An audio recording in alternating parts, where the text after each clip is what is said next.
Mayor, we're now live. Okay, thank you so much. Good evening, everybody. It is Monday, December 7th at 5:02 p.m. I'd like to call this special meeting of the Palo Alto City Council to order. If the clerk would please take the roll. Councilmember Cormack. Vice Mayor Du Bois. Here. Councilmember Filseth. Here. Mayor Fine. Here. Councilmember Nis. Councilmember Koo. Here. Councilmember Tanaka. Here. 5 present. Thank you so much. Our first order of the night is a conference, 2 closed session items. Number 1 is a conference with labor negotiators, Utilities Management and Professional Association of Palo Alto. And the second is also city attorney existing litigation, ABG-PACT, owner versus City of Palo Alto et al. Case number 19CV352355. And the rest is written there in the agenda. Let's please go first to members of the public who may wish to speak to these items. Any members of the public that wish to speak to the closed session on labor negotiations or the existing litigation, please raise your hand. At this time, I have Rebecca Eisenberg, to be followed by William Ross. Rebecca, go ahead. Thank you. So I will be speaking about number 2, the existing litigation. So I read the complaint, and I understand that it's litigation from, I'm just paraphrasing, summarizing, because I have 1 minute and 45 seconds to get this out, that the owner of the building that used to have the College Terrace grocery store is suing, alleging that, among other things, that the city council has behaved capriciously and arbitrarily by enforcing its municipal code against this building owner. And although I think that the case lacks merit, and that I hope that City Council insists on enforcing the fines and penalties which were appropriately issued. I do think that this case brings up a really important point, that it does sometimes appear that the City Council views the law as something political. In other words, at times when the City Council perceives that there is community support for enforcing the law, the city council enforces the law, such as in this case. But at times when maybe some powerful individuals, wealthy individuals, campaign donors are not in favor of enforcing the law, the city council does not enforce the law, such as in the case of Castellea. And as long as the city council has this kind of inconsistent, what it appears to be kind of politically driven and financially motivated, and the perception is that way, are kind of not inconsistent enforcement, I think that there will be lawsuits like this. So I urge the city council to refund the Department of Inspections and Enforcement, and to enforce and inspect and assess penalties and fines against all breakers of code. Thank you very much. Thank you, Rebecca. Our next and final speaker is William Ross. Good evening. Can you hear me? Yes, go ahead. I have read the complaint also, the petition and the answer. I'm familiar with Mr. Lamferman and Ms. Roy. They represent local government well. But in this case, I'd have to say the city has a strong position. It's also strong because the current petitioner, and as successor to the original owner, didn't raise many of the issues in this petition in the proceeding when the PC was enacted, whether it's characterized as quasi-legislative or quasi-adjudicatory. I think the city should support this, meaning strongly contest this litigation. I was a member of the 2108 Advisory Committee. If you don't take this stance, then it really casts a shadow on your ability to get balanced groups to participate, to reach a consensus, to come before the council, to recommend a solution like the 2180 group did. In other words, all your policies about enforcing the comprehensive plan and public participation are thrown by the wayside simply because you get a strong legal challenge. Those of us that have seen the proposed lease with the tenant in this instance also would raise an issue about whether there's really good faith and fair dealing on behalf of the current owner. Is he setting it up with this new tenant so that they're going to fail because of the obligations this tenant has to assume? I would hope not. In any event, I would strongly recommend that you pursue the position of the city, and if there's any doubt about it, seek a peer review concerning the city's position. Thank you. Thank you, Mr. Ross. That's our final speaker, Mayor. Okay, thank you to both our speakers. Returning to council and entertaining motions on closed session for items 1 and 2. Please hit your hands or just speak up. I'll move we go into closed session. A motion by Vice Mayor Du Bois. Is there a second? Second. Second by Councilmember Filseth. Okay, thank you. I don't think we need any discussion, so just going down alphabetically, those present. Vice Mayor Du Bois, Yes. Councilmember Filseth. Yes. I'm a yes. Councilmember Nis is not here. Councilmember Ku, Yes. Councilmember Tanaka. Yes. Okay, that passes on a 5-0 vote with 2 absent.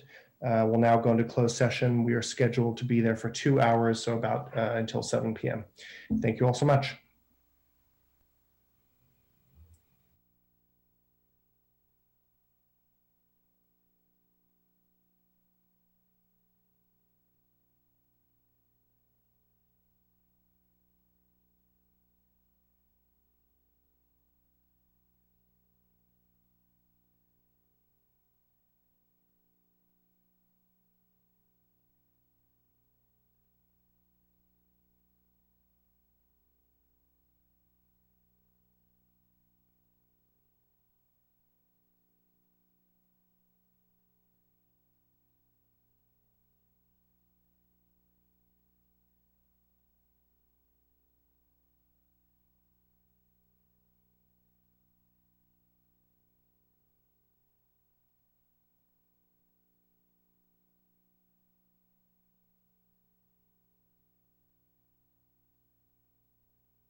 Yes, we are.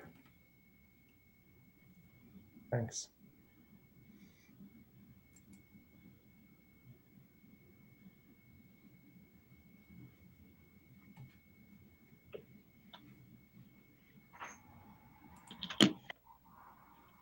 Tom, you have so many photos of the garage.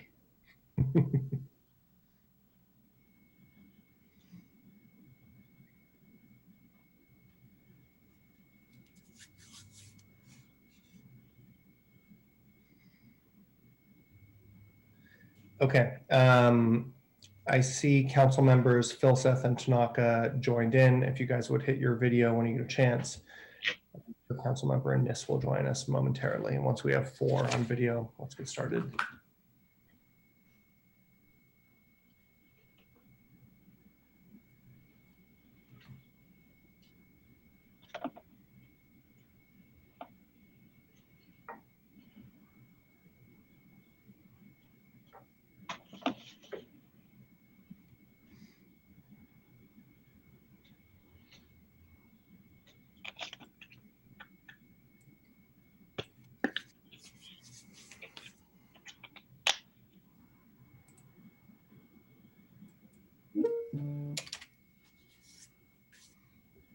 Okay, great. Thank you. We have 4. Let's reconvene. So council returns from closed session items 1 and 2 with no reportable action. Let's please move on to our study session on community and economic recovery strategies and engagement. Item number 3. As I understand, staff doesn't have a presentation. This is largely continuation of what we discussed last week after the panel, and kind of the 4 pillars or circles of staff's proposal to work on economic recovery in Palo Alto, but wanted to give us all another opportunity for any remaining questions or comments or motions, if they be. But if we can save some time on this and move forward to the more important items, particularly I'd point out number 14, a discussion of the county health orders and seasonal events may be more fruitful for us than focusing on this. With that, Mr. City Manager, any comments? No, just thank you for the setup, Mayor. We do have the slides from last week and a few supplements if it's helpful for the discussion, but otherwise happy to receive the council's comments. I would note, as I shared with the Mayor and Vice Mayor this morning, I think we're in something of a phase of taking the concepts that we presented to you last session and being able to get your feedback on what's there and perhaps what's missing, and suspect that in our next step, it will involve some return by staff for discussion by the council of priorities and effectively what can we do within our resources, as well as how best to leverage the engagement of others, and also time frame under which action would occur. So I think we welcome your feedback on the examples that we've already shared with you, and expect that we'll hear some other thoughts. But again, recognize that hopefully this is all leading us toward some level of distillation down to immediate actions that we, on behalf of the city staff, could take on, and again, would involve others. Thank you. Thank you, Mr. City Manager. And so just reinforcing that to my colleagues, there's a lot in flight in terms of economic, community, and health, public health support here. But there's also questions of priorities, and everything we add, we should be aware of doesn't knock something else off. Okay, let's go to our members of the public who may wish to speak to item number 3. Any members of the public that wish to speak to the study session on community and economic recovery strategies, please raise your hand or dial *9 on your phone. Our first speaker is William Ross, to be followed by Rebecca Eisenberg. Good evening. Go ahead, Mr. Ross. Okay. Good evening. I didn't hear all of the last session, but I would assume at some point there would be some check of all city contracts requiring goods to be purchased that they deem that the site is for purpose of sales tax is the city of Palo Alto. Likewise, with respect to improvement agreements accomplished with respect to the capital improvement projects on and any development contracts for improvement, I would also assume that those contracts contain provisions that indicate that all purchases of goods necessary for the performance of those contracts have a situs for sales tax determination of the city of Palo Alto. They don't make steel anymore in California. So that would also impact the city's share of use tax. Finally, I think there should be some consideration of attracting a special district to headquarters in Palo Alto, because then you could utilize the State Board of Equalization rule, which would contract the area for share of use tax transaction reimbursement. I looked at the PowerPoints that were provided before. That was not something that was advanced. You have a lot of Class A office space now. Palo Alto, Mid-Peninsula Open Space District is the type of special district that would come to mind. Thank you. I don't think those perfunctory maybe things have been raised and examined about the city's own contracting practices to assure a higher sales tax allocation. Thank you. Thank you, Mr. Ross.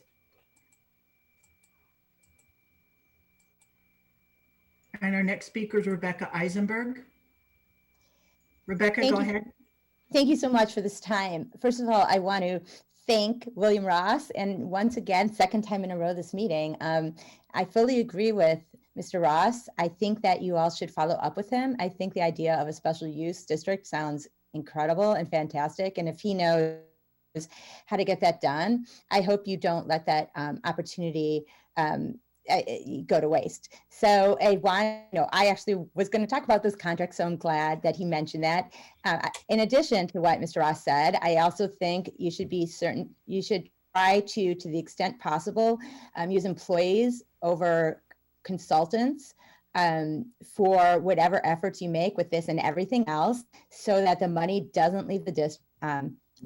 As Mr. Ross was pointing out, I also think that to the extent that a special district or otherwise might allow you to finally put in place what every other city has, which is a tax on the large and very profitable businesses to help pay for measures necessary to support the small businesses. Now would be the best time in the world, better than ever, to do that. As you know, the tax on big businesses in Mountain View, taxes mostly Google, the tax on big businesses in East Palo Alto, taxes mainly Amazon. Those are two extraordinarily profitable companies, and some of the proceeds have been used to help the small businesses. Additionally, I think we need to be cautious about our other expenditures, such as the $3.5 million that may or may not be reimbursable with regard to the airport that you're going to discuss later. And, finally, since I now subscribe to a number of mailing lists that the state of California has put out, I've been seeing that there are a number of state programs that are providing grants to help communities with issues like small businesses. Please take advantage of some of this free money and look into applying. Thank you. Thank you, Ms. Eisenberg. Any other members of the public that wish to speak to this item, please raise your hand or dial *9 on your phone. Mayor Fine, there's no other speakers. Okay, thank you. Thank you to both of our speakers. We now return to council. Please hit your hand if you have any comments or questions on this item or motions.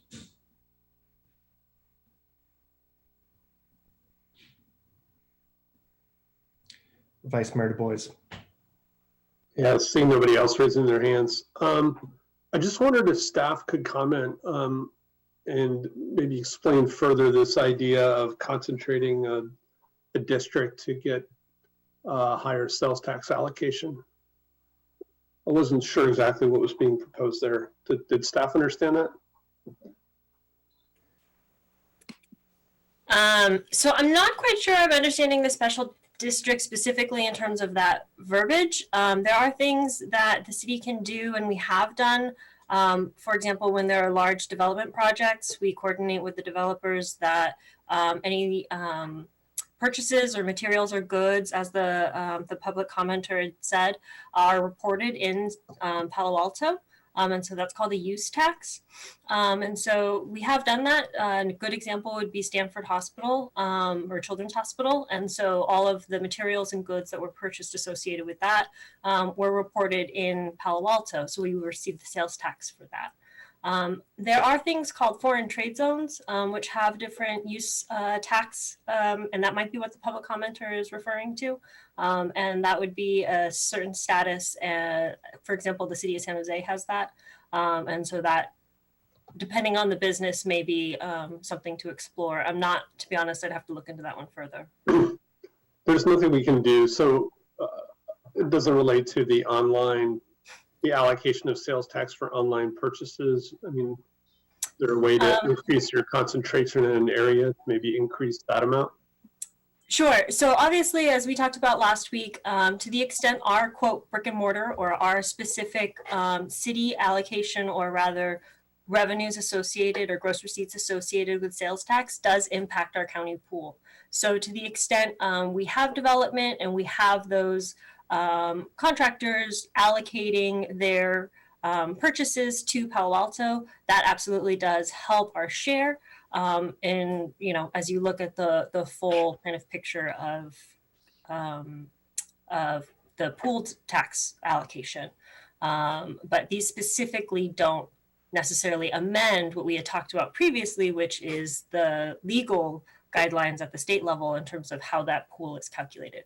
It would just change our specific behavior, which is a good thing. But okay, yeah, and just for my colleagues that weren't on the finance committee, the amount of money you get from sales online, there's a state allocation, and it's allocated by how much brick and mortar you have in your city. And so as shopping shifts online, that's obviously going to break at some point, but it's going to be a highly political issue. So as we lose physical retail, we actually lose our share of our online sales tax as well, currently. The one thing I just wanted to touch on this item, kind of following on from last week, was started to talk about neighborhood outreach. I think, again, we should really look at how we leverage our neighborhood associations in PAN, and this has been kind of a very slow year for them. And so, you know, really looking at what steps we could do to maybe kind of reinvigorate that. We've talked in the past about how could the city officially work with some of these well-established neighborhood associations. I think that's worth looking at again. Along with that, you know, we cut a lot in our budget, including our block grants programs. And again, that wasn't a lot of money. And so maybe it's one of the things we could look at restoring and see how that could be used in kind of depending where we are with COVID in a safe way. And then the final thing was kind of related to mental health in a way. We started to talk a little bit about arts and events, performances, and again, really thinking about in 2021, how can we resume some of these things?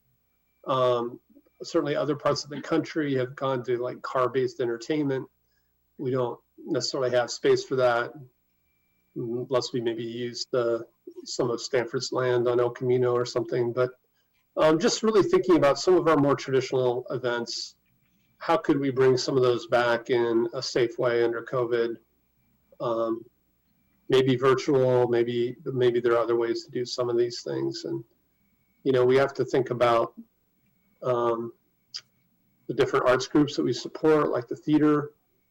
All these businesses are very challenged. And, you know, if we lose some of those, they're going to be very hard to get back as well. So I just want us to think more broadly beyond kind of restaurants and retail stores to, you know, some of these other activities. Thanks. Thank you, Councilmember Ness. I'm sorry, Mr. Mayor, if I could comment or follow up on Vice Mayor Du Bois' comments. Actually, I did want to acknowledge that as a part of the ongoing discussion with the county on that first bubble, managing through the pandemic, it may present an opportunity for covering the first item that the Vice Mayor pointed out related to our neighborhood associations. There's been some discussion, and I think the council members may have heard also today a reference to the establishment of an ambassadors academy or program that would increase direct communication to members of the community and in particular leaders in the community around managing the pandemic and everything from testing, tracing, current information on the status of infections and vaccines and the like. So we've had perhaps some discussion, and while we had last time set up the discussion of engagement around recovery, it could actually present itself to be an immediate opportunity for that engagement. So just wanted to note that. Thank you, Councilmember Niss.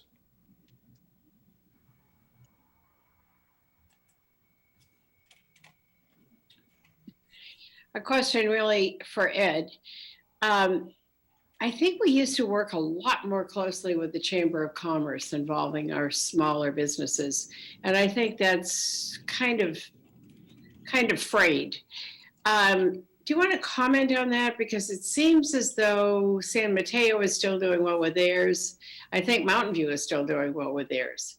Is there something that happened along the way with all of us that I don't know about? Well, to be blunt, I think what we found is that the chamber has really, I'd say, lost much of its resources, and as such is not as actively engaged and have the bandwidth to do much in terms of partnering, to the extent that partnering requires follow-up activity, outreach, direct engagement, and program delivery. So I think that that's an unfortunate state of affairs, but clearly contributed to limited interaction. I mean, the interaction's there, but again, unfortunately, their ability to do much proactively. So as our small businesses essentially have fewer and fewer resources, this is what is happening. I don't know what keeps them going in San Mateo County, but I think Google contributes pretty substantially in Mountain View, and maybe LinkedIn in Sunnyvale. But it's too bad not to have some sort of background kind of organization that especially the small businesses can use for support. My thoughts. Thanks, Councilmember. Any other comments on this? Councilmember Koo. I just, so a lot of what Vice Mayor had mentioned, especially with the car-based kind of activities and events, I would think that I'd like to suggest and also recommend that, you know, we do have some larger parking lots like the one at the airport on the golf course that could potentially be utilized, especially now when we have earlier evenings. The end of the daylight, it's earlier, so it could end a movie or something to that, whatever car-based event could end early by 10 or before 10. And I agree, you know, we do have the neighborhood associations and neighborhood, they're already available. So utilizing them as the ambassadors might even be worthwhile to explore. And then this is more immediate, and I'm not sure if it might be a little bit too late for this year's holiday gifting. But, you know, I've been kind of going around looking to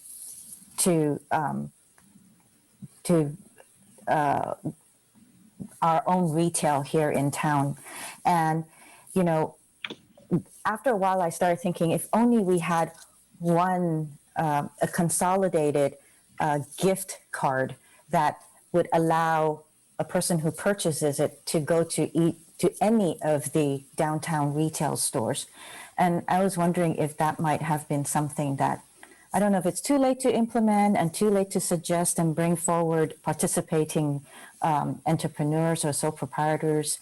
That might be something where I know Stanford Shopping Mall used to have it, where they would have main general gift coupon, and you can go to any store to use it. So I was just wondering if that might be something that can be considered to implement and to maybe help some of the different retailers, and we wouldn't have to specifically just go to one bookstore or, I mean, use that coupon for a particular business. That's all. That's more tactical than strategic. Thank you. Thanks, Councilmember Ku. Councilmember Tanaka.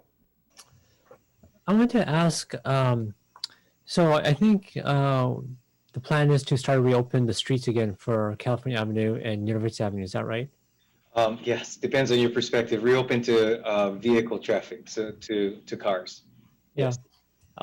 Has any thought had been given about, like, you know, we've had the summer streets. It's had, you know, some pretty good success. I think, you know, the restaurants on the street have generally liked it. The ones not on the street who didn't get a benefit from it definitely had less excitement for that. I guess has staff started thinking about longer term in terms of how to like carry some of the benefits that we got forward? Maybe, like, you know, some of those bollards to go up and down, so it allows more flexibility. You know, also, like, some restaurants have made some major investments in their parklet, right? You know, just to play it forward in terms of how do we make this, you know, pedestrian friendly and vibrant, yet you know, meet some of the needs of the fact that there does need to be car parking somewhere and through traffic or one-way streets. What's staff's state of that right now? Yeah, thank you very much for the question. It's really timely, and probably more so than we realized when we wrote this report. You know, we included as one of the priorities what we called a redesign of University Avenue in particular. I do think that the issues around University are more complex than Cal Ave, but perhaps just starting with that. I actually just today received from one of our downtown stakeholders a rendering that Mr. Schenk of Thoit's Brothers has invested in doing a rendering of what a concept like that could look like. And if council members haven't received it, I'll go ahead and forward it to full council and certainly to the public, that illustrates what exactly, council member, you're describing, where bollards could be used to very quickly open and close the streets in ways that avoid what's currently a really labor-intensive exercise that makes it really prohibitive for us to do that on even a week by week, or as bollards could be really on a multiple times a day potentially manner, and that would allow the streets to be open and closed for times of high pedestrian activity or not. So from a staff perspective, we appreciate the initiative that Mr. Schenk showed in being able to demonstrate what it could look like. We really see a great opportunity there. There's clearly multiple needs along University, and as such, a concept like that could be really helpful for us to be able to adapt to those variety of needs at different times of day and week. So we're very, very interested in it, and if the council is as well, we would see that as a potential very good priority. It is, as you point out, Councilmember, thinking longer term, because infrastructure like that would take some time both to plan as well as ultimately to deliver via construction. But this is the right time. And in fact, if I could just take another minute, just to acknowledge, we did have a discussion this afternoon with a few downtown businesses based on the really devastating situation that they're now confronting. in the additional restrictions related to the pandemic.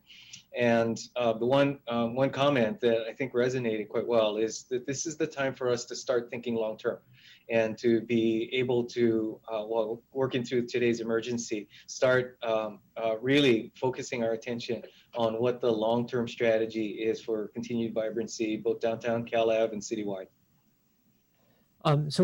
What can staff do to kind of advance this idea? Because I think from the residents' point of view, I think a lot of people really like the summer streets, right? I think that was fairly successful. You know, as I said, the other business is a little bit more mixed. Retail definitely more mixed.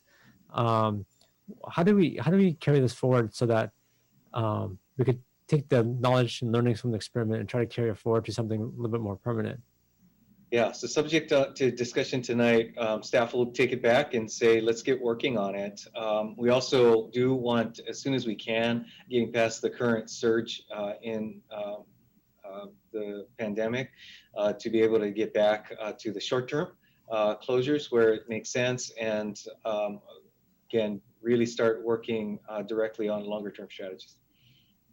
Okay. The other thing that and it's not really relevant now because of the current shutdown, but prior to that, a lot of the restaurant owners have talked to me about the concept of a tip wage credit. And the idea behind this is, and it's done in other places. So right now, like waiters or front of house workers, they get tips, and a lot of times the tips way exceed what the minimum wage is. But you know, the back of house doesn't necessarily get that. So you have front of house people, you have, you know, relatively high minimum wage. And so it really, and the margins that a lot of these restaurant owners operate on, it's basically makes business unprofitable. So I've had many ask about some sort of tip wage credit where they could get some sort of credit for the front of house workers, so that so they still get at least minimum wage, if not more. But it's more about trying to spread more fairness between front of house workers and back of house workers, and make now, of course, in a time of delivery only, right, takeout only, it doesn't really matter as much. But you know, hopefully when things start reopening back up, this becomes a concern again, and especially for like full service restaurants, it makes it almost untenable for them to operate. So anyways, it's something that I know it's been a frequent request for a lot of restaurateurs in our city, in terms of trying to get something like that would, you know, still provide you know, fair wages, you know, a relatively high minimum wage for the workers, but some fairness among them, where the front of house and back of house workers, there's a little bit more parity versus what there's in many cases. So I don't know if what we could do and start looking at that, so that some of these restaurants can actually be financially viable, because a lot of them right now aren't. Even before the pandemic, this was a big problem, and now it's pretty devastating for them. 5 minutes. So I don't know, can staff respond to that before we move on? Sure. Just I think that would be something that would require some study. Just to confirm, I believe, Councilmember, you're referring to the city's minimum wage separate and above from the state minimum wage. So Yeah. We've got our own ordinance that incorporating some form of credit for employees that fit in that category, I think would require a bit of work, but that would be something that we could look into. Again, I think we do need to go through a bit of a prioritization as we come back to where we would focus our energy. But I would hope we can turn that around fairly quickly so that the council can talk about where we're going to set our priorities for this recovery effort. Okay. I just know that. Sorry, go ahead. Yeah, I think we'll need to update the legal research on this. We discussed it before, and I believe we had a state law that precluded us from moving forward. So this was a state lobbying issue, not a city action issue at that point. I don't know if the situation's changed. I think it was for the state minimum wage, but I think what we're talking about here is the city's minimum wage that goes on top of the state. But I'll let you research it. This is just feedback I've been getting from the restaurant owners. Thank you. Thanks, Councilmember Tanaka. Anyone else on this? Before the Vice Mayor goes again, I just have a quick couple comments. Councilmember Shanaka, thanks for asking a question about the streets. I think that's important, and as much as the city can do to communicate about the changing nature of how we're supporting different business types, given the health orders, is important. Agreed with the Vice Mayor about arts and performance as appropriate. I don't know what that looks like in 21, but if we can work on that, I think that's helpful. I think the last piece is on neighborhood outreach. Last week, Councilmember Cormack began to talk a little bit about an idea of kind of neighborhood leaders and what they may do to help the city and help residents, really as people who are connected to the flow of city information, opportunities, and then can provide either help to the city or connections to the city. I think that's really something important for us to continue focusing on, both as groups to download information to in terms of the neighborhoods, and then to upload, whether it's volunteers or feedback to the city. Mr. City Manager, I sent you an email this morning about a number of neighbors who are worried about some police activity. I think it's kind of beginning to connect those gaps, and there's a lot to explore on that. What I will say, and this is certainly going to take some people off, I'm not sure groups like our neighborhood associations or PAN are really the right forums for that. I think to some degree they've really taken on a political leaning, and frankly, and I say this respectfully, they tend to represent older aspects of Palo Alto, and we need to be conscious of that and working to include a wide range of citizens. So I'll leave it at that. I see the Vice Mayor and then Councilmember Niss. Yes, so I just wanted to ask staff if they could please just follow up with Bill Ross to understand his recommendation. He has been a city attorney for several other cities, so I think we should just take advantage of that and make sure we understand what he was saying. On tipped workers, we went through a lot of this when we increased our minimum wage to a living wage. And the decision was that we would advocate for it at the state level, but we wanted to be on par with the surrounding cities. And we've talked a lot about the various types of jobs that have tips, not just waiters, but there's all kinds of jobs. And really, I feel like it was something we discussed pretty extensively and decided not to do at that time. So I just wanted to recall that was done, 3 or 4 years ago. And I did want to say, I actually appreciate the city manager moving quickly. With the ban on outdoor dining, I think opening up the vehicles again potentially will allow some of these retailers to get curbside pickup and takeout going, which is still allowed. And I think it's just important that we're flexible. So I appreciate that. So thank you. Likewise. Thanks, Mr. Vice Mayor. Councilmember Niss.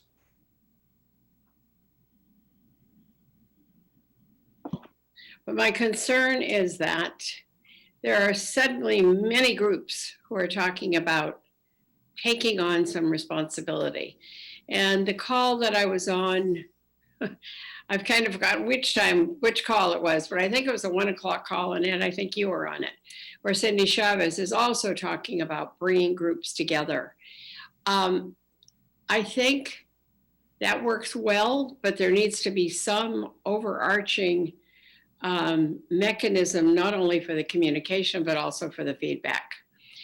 The one other thing that I'm concerned about, and I'm sure it's happened to all of you, is the person who is what we would have called the tattletale. I saw Lydia the other day and she didn't have her mask on. It's hard to know how do you get to the right tenor when you're talking to somebody. If I see Molly and her mask has slipped down, do I say, Molly, you may want to pull your mask up? Or do I say, hey, you know what? You got your mask on wrong. So I think there are some ways that we can deal with this comfortably and productively without getting really tough with each other, because it's very tempting to do that.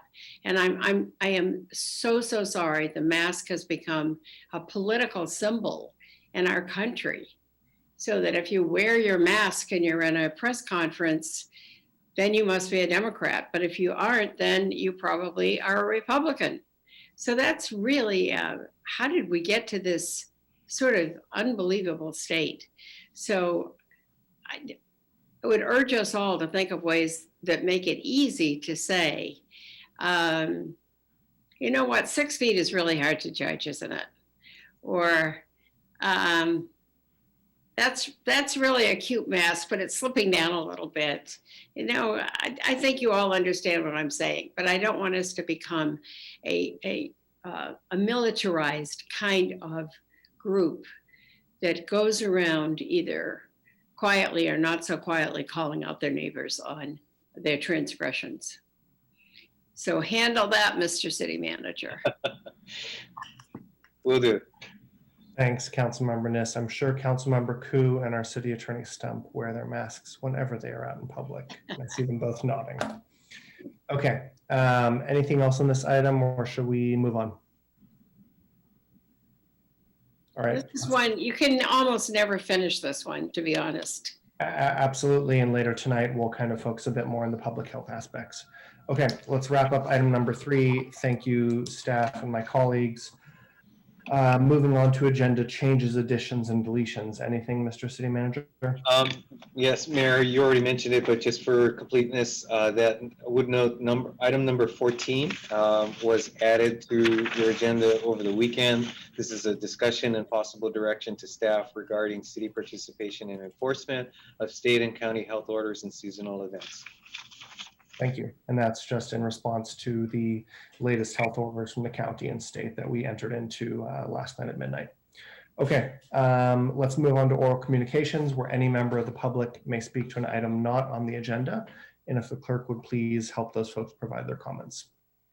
Any members of the public that wish to speak on oral communications, which is any subject not on council's agenda tonight, please raise your hand or dial *9 on your phone.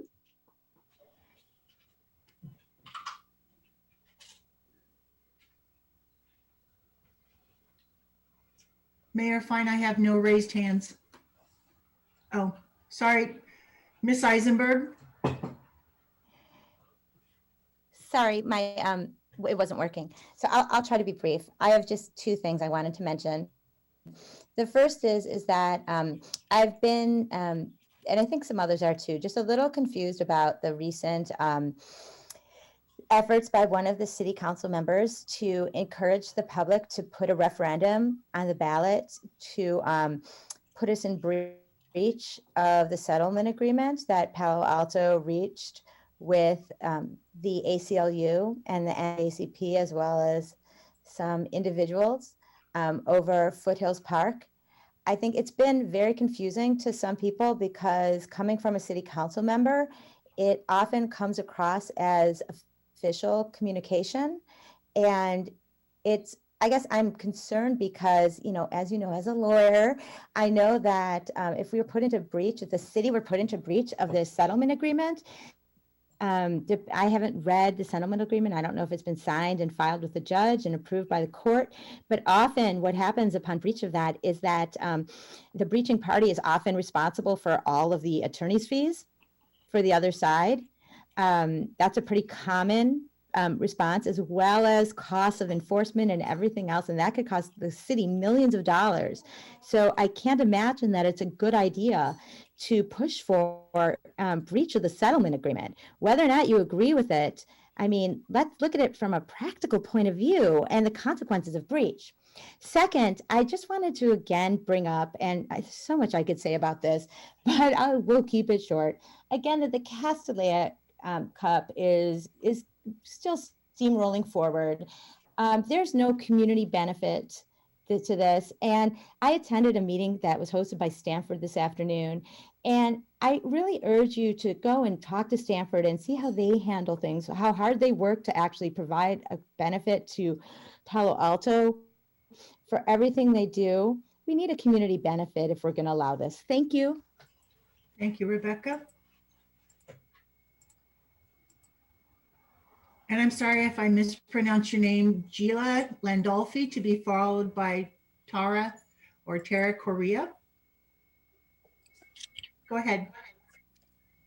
Hello, my name is Julia Landolfi. I'm a junior at Palo Alto High School in the Social Justice Pathway, which is also known as SJP.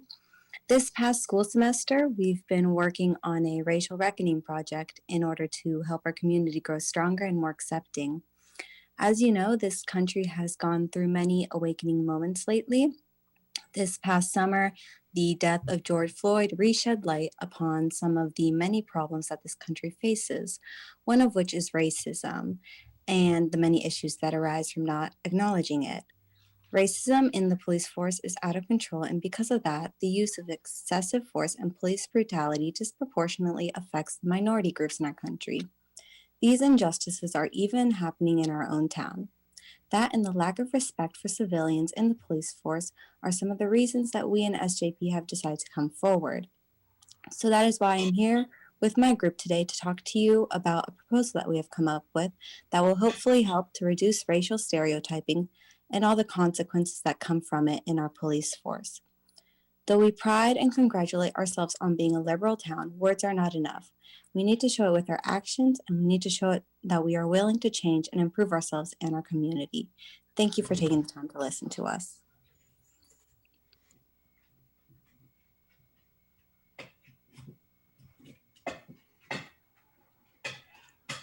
Thank you, Julia. Our next speaker is Tara Correa, to be followed by Sophia Soto.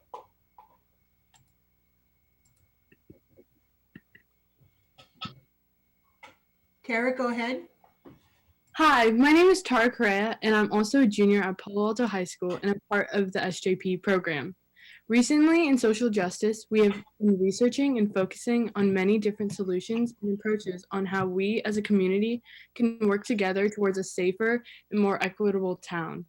Our group decided to work on reducing and stopping police brutality and racial profiling in our Palo Alto justice system.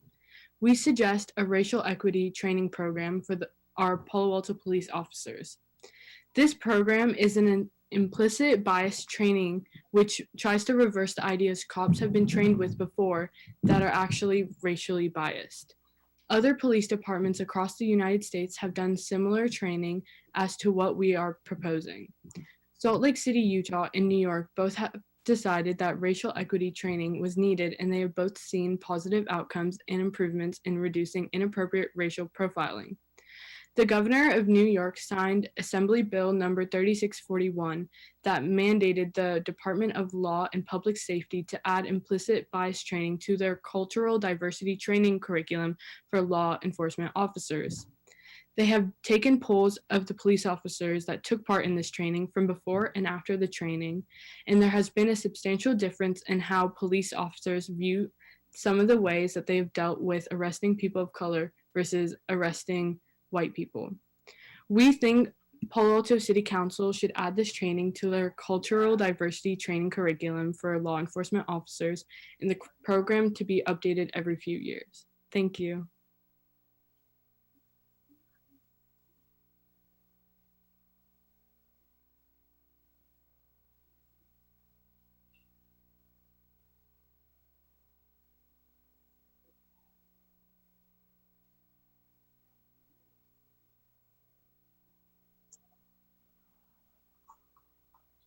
Did we lose the city clerk?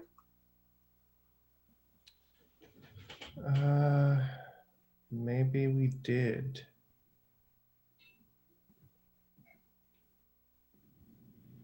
This is Nellie Baum, Deputy City Clerk. I'll continue on behalf of Beth.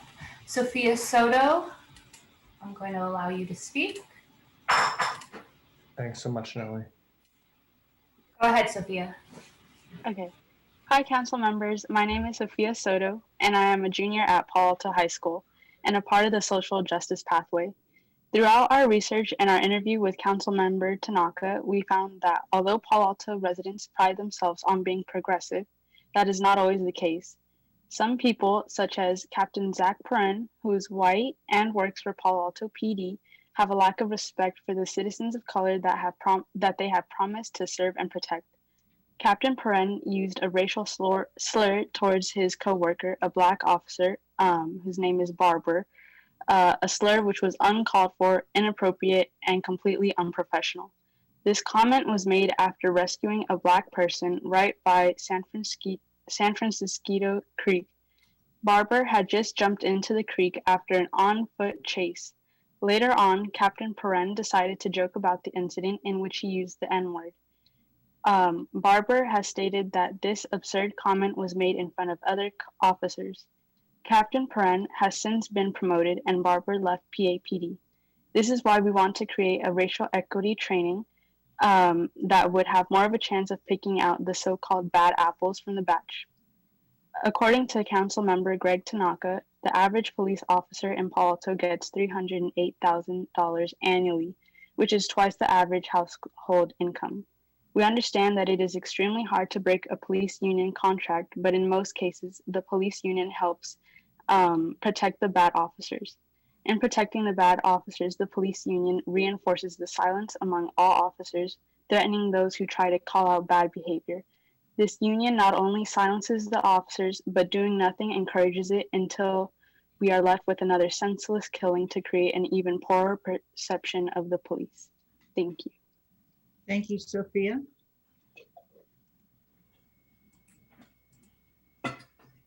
Our next speaker is Matthew Signorelli-Katz, to be followed by Rowan Erickson. Matthew, go ahead. Hi, myself and Rowan and Marilyn are actually in the same group, so could we go ahead and have Marilyn go before me? No, let's go ahead the way it is, please. Thank you. Oh, okay. Good evening. I'm Matthew Signorelli-Katz, a junior in Palo Alto High School Social Justice Pathway.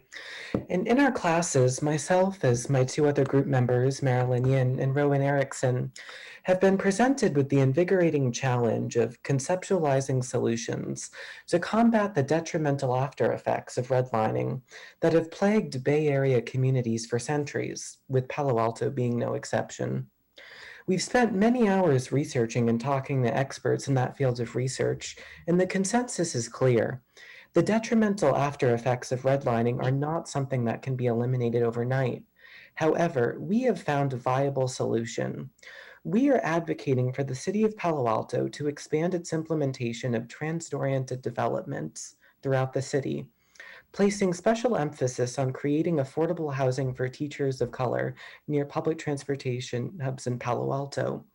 We've seen the city commence this process with small-scale projects such as 321 Grant Avenue, yet that can only be the start. For true change to occur at a larger scale, the City of Palo Alto needs to recognize the efficacy of transit-oriented development as means for actively combating the detrimental effects of redlining.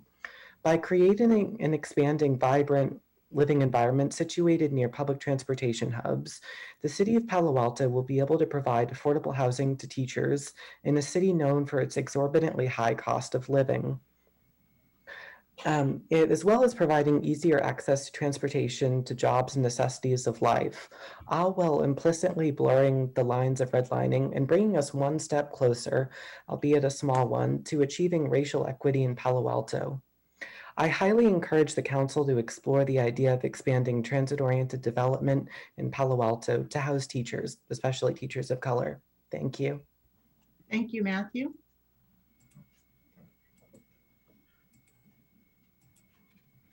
Our next speaker is Rowan Erickson, to be followed by Marilyn Yin. Rowan, go ahead. Hello, my name is Rowan Erickson, a junior and member of the Social Justice Pathway at Palo Alto High School. My peers, Matthew Signorello and Marilyn Yin, and I were given the task of creating a solution to dismantle systemic racism. And although that may sound like a daunting task, we decided to focus on redlining. After extensive research, we found that many generations of people of color were forced out of Palo Alto due to the past practices of housing discrimination, such as redlining, where they were denied housing loans. We have been following the 321 Grant Avenue plan to create housing for Santa Clara County School District teachers, and we would like to propose not only that the housing units be reserved for teachers, but specifically be for teachers of color. We ask that the subset of teachers be given priority application status as a form of reparations for past discrimination within Palo Alto's housing market. Owning a home is an investment that over time produces wealth that can be passed on for generations. Minorities in the past were not able to pass on the benefit of Palo Alto home ownership to this current generation. So now it is up to us to allow this generation maximum opportunity to benefit from this path to financial security and wealth. Reparations are a tall order, but we think that Palo Alto is up to the task. Thank you. Thank you, Rowan. And our final speaker is Marilyn Yin. Marilyn, go ahead. Hello, my name is Marilyn Yin, a junior in the Social Justice Pathway at Palo Alto High School. In our class, my classmates Matthew Signorello Katz and Rowan Erickson were given an opportunity to try and create a solution and idea to counter systemic racism and specifically redlining and blockbusting. We have had time to develop and visualize what we wanted to do to fight the destructive outcomes of redlining, and so we came up with a solution. Our city has failed to address the need for easier public transportation access, especially for cities throughout the Bay Area that have been heavily redlined in the past. The evident lack of easily accessible public transportation creates a situation in which it is extremely difficult for families to go on about with their daily lives, since daily necessities such as grocery stores, clothing stores, childcare, education are all located further away from public transportation locations. In the American automobile-dominated society, much of the infrastructure is based upon the assumption that someone has immediate access to an automobile and makes someone without access to a car much harder to go on with their daily lives due to the lack of access to their house necessities. Cities throughout the Bay Area that have been a victim to redlining in the past have been faced with a historically difficult way to go on about their lives. This is why we propose the implementation of the Transit-Oriental Development Plan, developing easier access to transportation and expansion of housing near areas with public transportation. This will bring us closer to overcoming the detrimental effects of redlining from the past. Please expand transit-oriented development to house teachers of color. Thank you. Thank you, Marilyn. Any other members of the public that wish to speak under oral communications, please raise your hand or dial *9 on your phone. Mayor Fine, there's no further hands.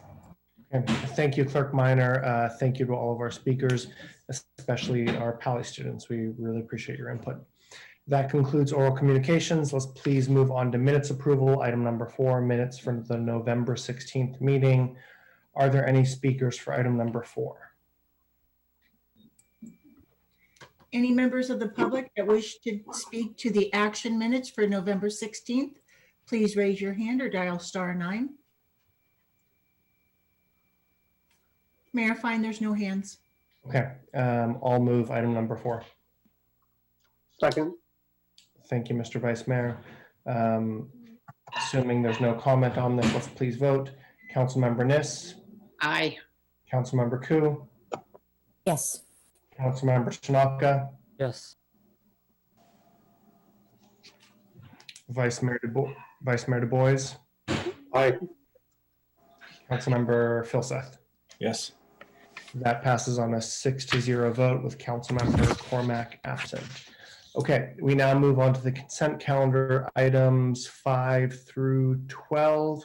Do we have any speakers on the consent calendar? Any members of the public that wish to speak on the consent calendar, please raise your hand or dial *9. Mayor Fine, we have 2 speakers at this time, Esther Nigenda and Rebecca Eisenberg. Esther, go ahead.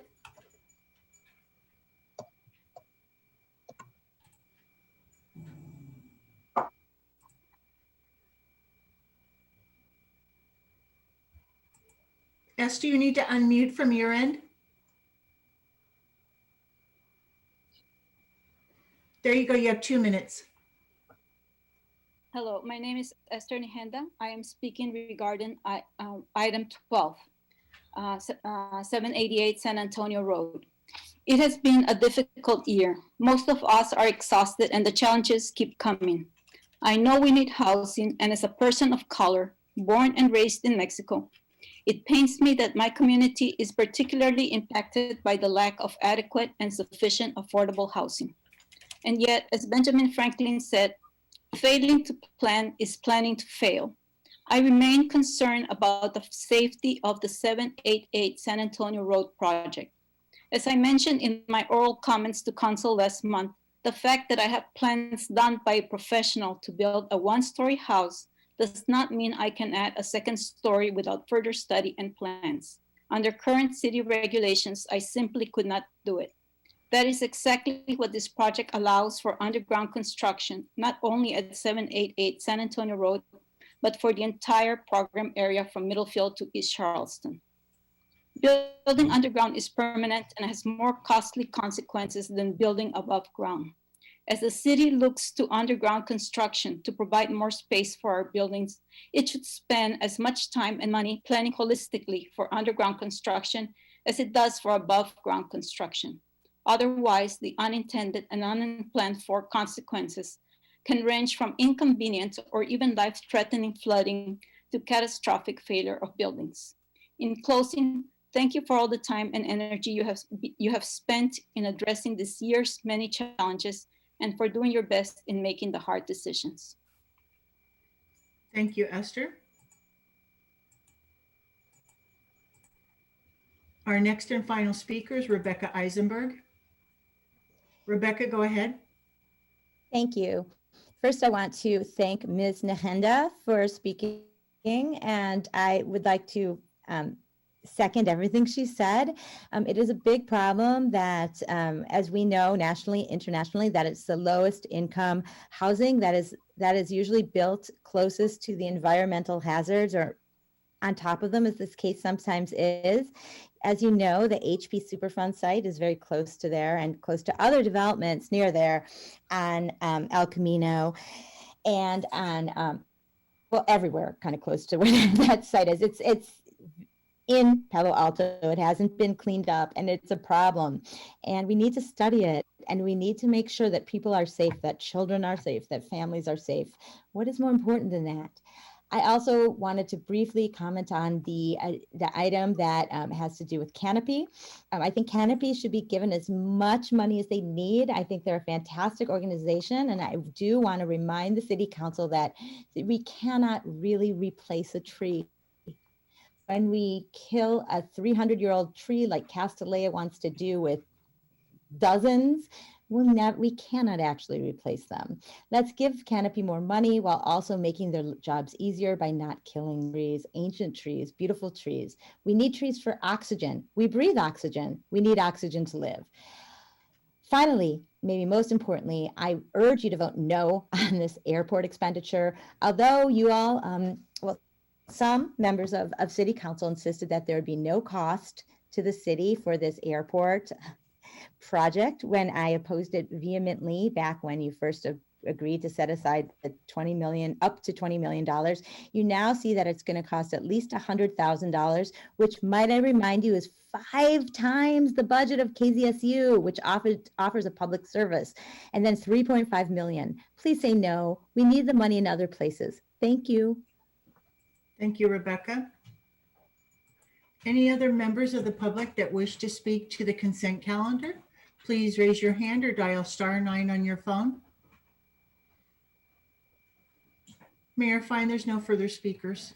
Okay, thank you, Clerk Minor, and thank you to all of our public speakers.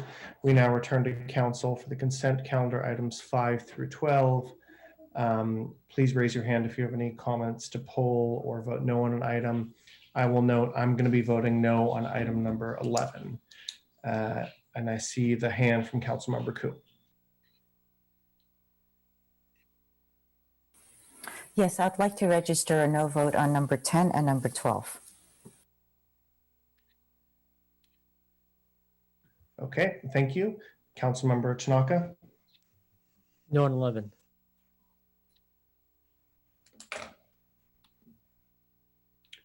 Okay, seeing no other hands, I will move the consent calendar.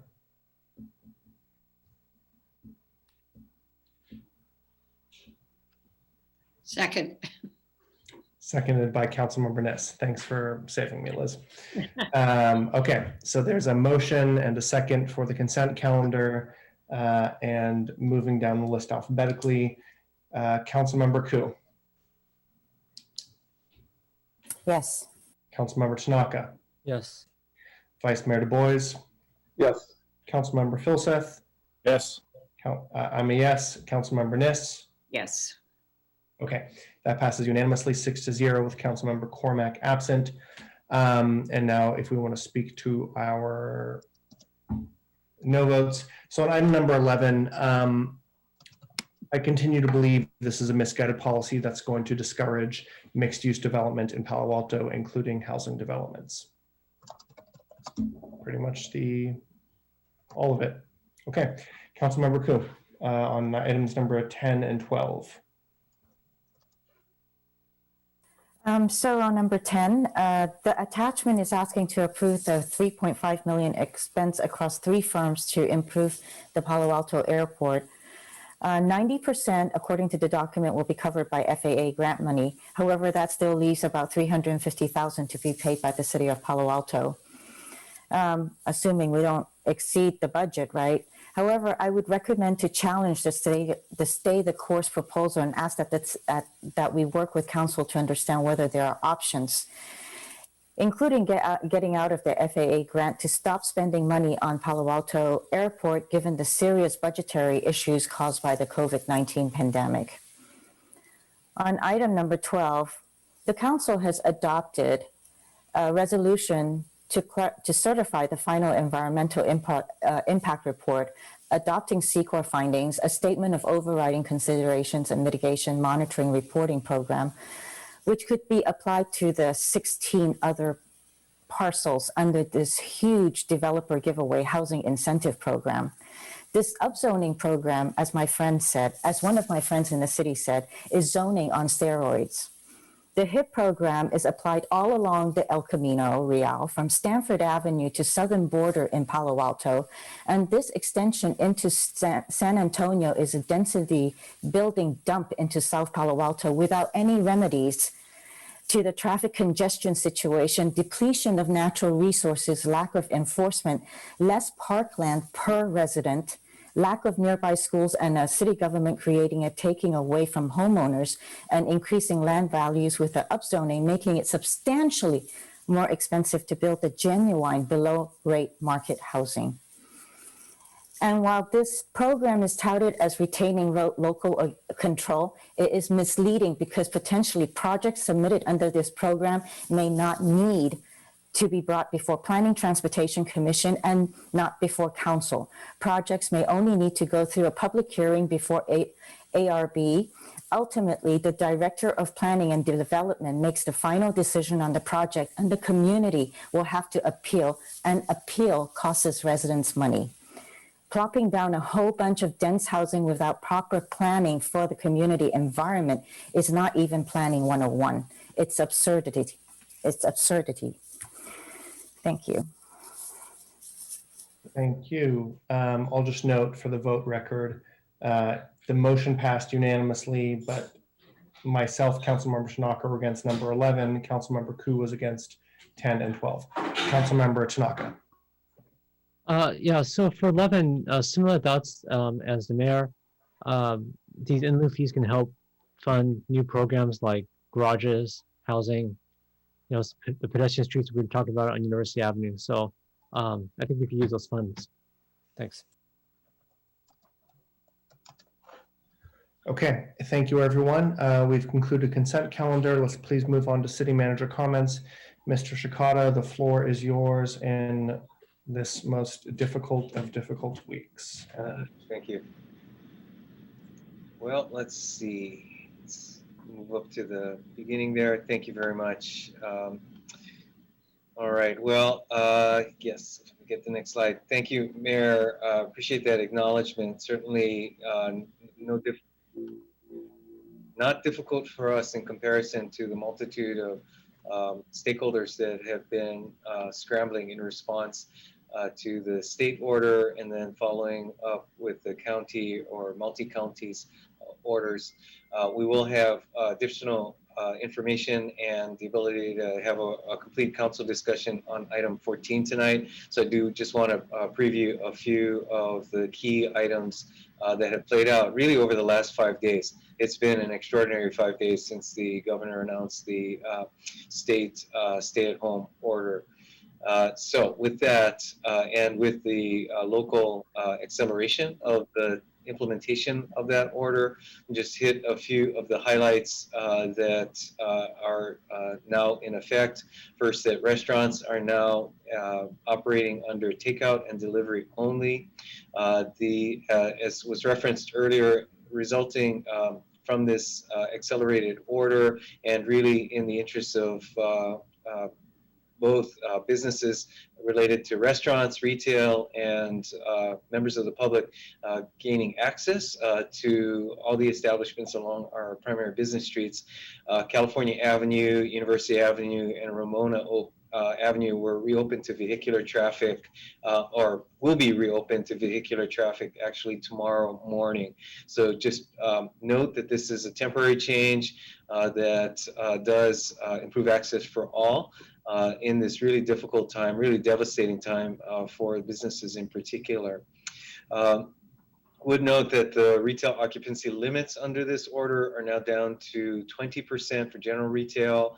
I just heard that the clarification that allows grocery stores to have a 35% occupancy is a clarification that came out after the initial announcements. We'll also note that this necessitates some change is in city operations, including closure of playgrounds. Our parks and open spaces, on the other hand, remain open. Recreation classes indoors have been canceled, and the art center is also closed. Next slide, please.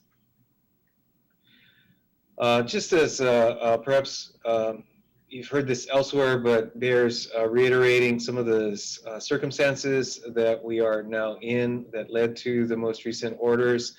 First, that the state has continued to record this unprecedented level of infection and cases being reported.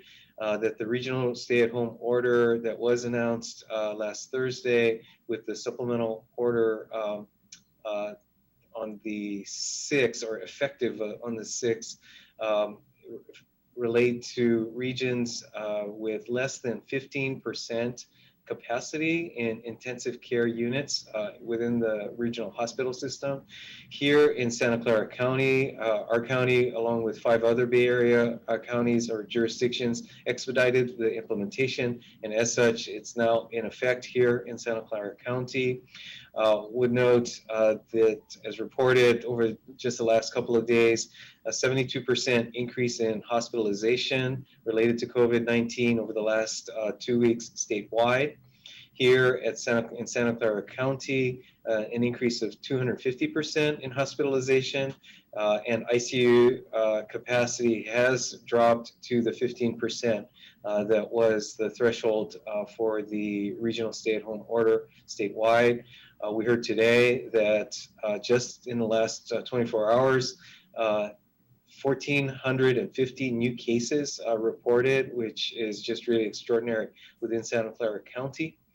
And that for those who are perhaps concerned that different areas of the county and different counties in the region have better circumstances than the dire circumstances that have been reported, that it was noted that the availability of hospital workers, in particular, staffing challenges, are one of the dimensions of challenge that affect all hospital systems' ability to provide acute care, whether directly related to COVID-19 or not. That it was reported that Central Valley counties in particular will be asking for help, and that Santa Clara County cannot ask for help. And when the capacity issues become really desperate, it would be noted that other forms of trauma, whether they be heart attacks and the like, may actually not get the level of care that they would otherwise be receiving. So clearly this is an issue that affects us all, and not only directly related to COVID-19 effects, but the domino effect to the availability of staffing and the ability of the hospital system to function effectively with discharging and the processing of patients in ways that we take for granted, but are unfortunately at their limits of capacity. Next slide, please.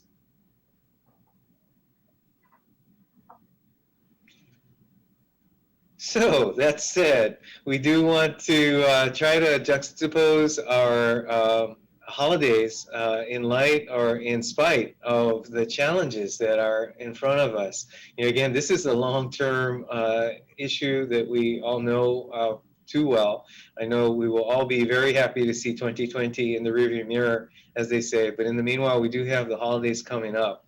And so we would note that we do have a few programs ongoing and opportunities for celebration, starting with the Cue the Decorating, friendly competition, a holiday decorating contest that we do have signups for under via the city's basic website, cityofpaloalto.org/decorate, where residents and businesses are encouraged to sign up before December 14th, so a week yet to sign up. Now that said, I would note for the public's knowledge and the council as well, that traditionally the city had participated on a Christmas tree lane decorating by switching out street lights or the globes on street lights in order to provide a more festive environment. Unfortunately, recognizing the limitations on gatherings, we will not be decorating those street lights this year. And as such, unfortunate, but perhaps reflecting a downscaling of the level of activity in order to reflect more stay at home and stay very close to home advice that we have received from the state and county in pursuit of the health orders. Next slide, please. And also additional opportunities to continue celebration and share with other members of the community that are less fortunate. We are conducting a contactless drive-through toy drive. So members of the community that would like to donate, unwrap toys, books, or gifts, all donations will go to needy youth this holiday season. And gift cards are also welcomed. The drop-off location will be at our Mitchell Park Community Center on Middlefield Road. The dates, the 12th and 13th of this coming week, and then on the 15th and 16th, with details available on the news section of our homepage under the Holiday Toy Drive. And next slide, please. Additionally, we would note that we have some suggestions on ways that we could support ongoing community wellness, such as checking on neighbors, calling friends, hosting virtual Zoom clubs. And along those lines, we would love to be the platform for sharing news of how community members are doing exactly as described.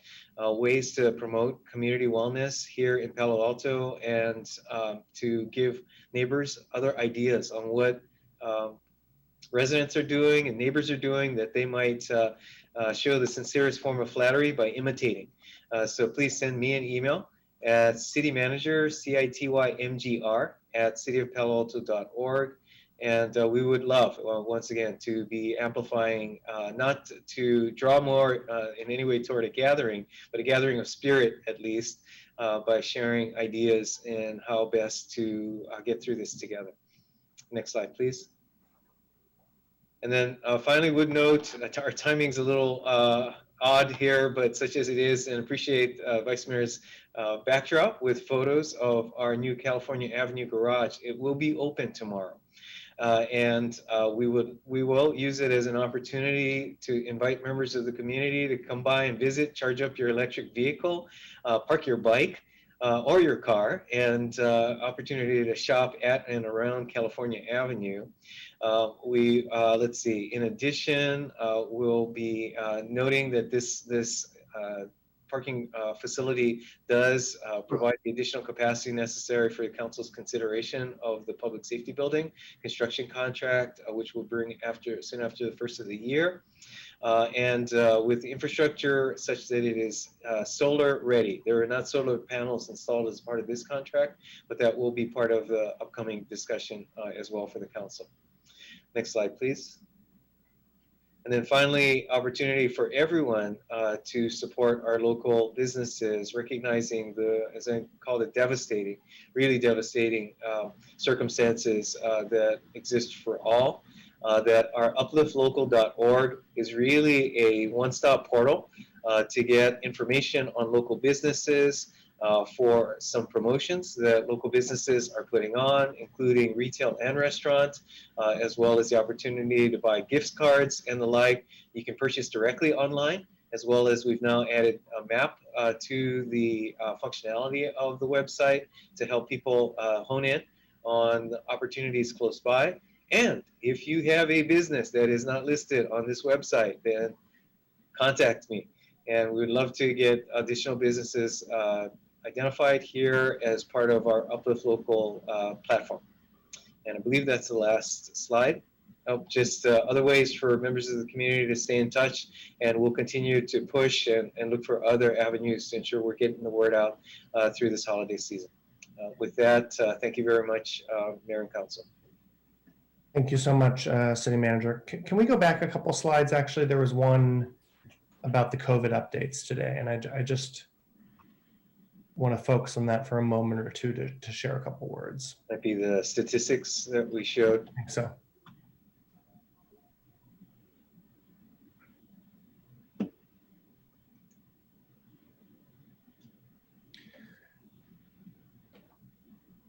This is the one, thank you. The 72, thank you. So I know a couple of us were on the call today with the County Emergency Operations Department of Public Health. I really, really want to emphasize this number of a 72% increase in hospitalized COVID patients statewide. We're seeing a similar trend in the county here. Today on that call, Dr. Cody said, you know, the infection rate is going up like a rocket ship. And I really, really want to emphasize to everybody how serious this is to each of us and how much we all play a role in preventing the spread of COVID-19. You know, on most Monday nights, to share a personal story, on most Monday nights, my wife and I have my father come over here because we have a newborn, we have a dog, I'm on council, and we need somebody to help us out. And this afternoon we had a talk with him and we said, hey, like, let's just hold off. One, it's against the rules of visiting different households, but two, it's really not the right thing to do at this time. And so although it is so hard not to see people, not to go out, not to go shopping, we are in a really, really serious time right now. And everybody needs to do their part to stay apart and to keep each of our families and each other safe. So we'll get to that a little bit more tonight on item 14, but I really do want to emphasize that. Councilmember Niss.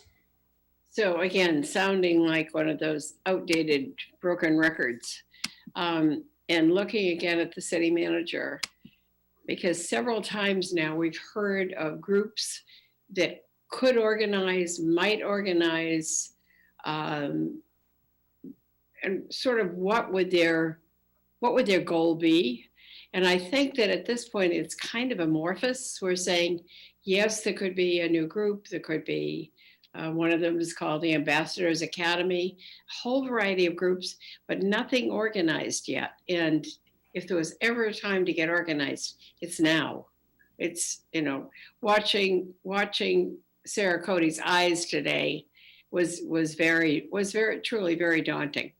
So kind of, Ed, who's in charge? Yeah, I think under item 14, we can get to it in a little more, well, much more detail. So I'd suggest we defer the discussion to that later tonight. All right, but you've got some answers? Got some information, so I'm not sure it'll be. Well, for people who are going to stick around and listen, because that's one of the areas they're particularly interested in, I hope we do have something that's definitive, because this is one of those times, you know, when it's absolutely essential that we that we do come together. We keep saying, well, we'll get through this together, but we don't know yet how we'll get through it together. Good start, Adrian, sending your dad away, but. We're going to get through this together by staying apart. Frankly. Well, that's not untrue. Okay. Anyone else on city manager comments? Okay. I'm going to suggest a 5 to 8 minute break, and then we'll come back to our action calendar. Thank you, everyone. Are you talking 8:15-ish? Yeah.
Item number 13, a contract with the Downtown Streets team, Downtown Streets Incorporated, for $323,000.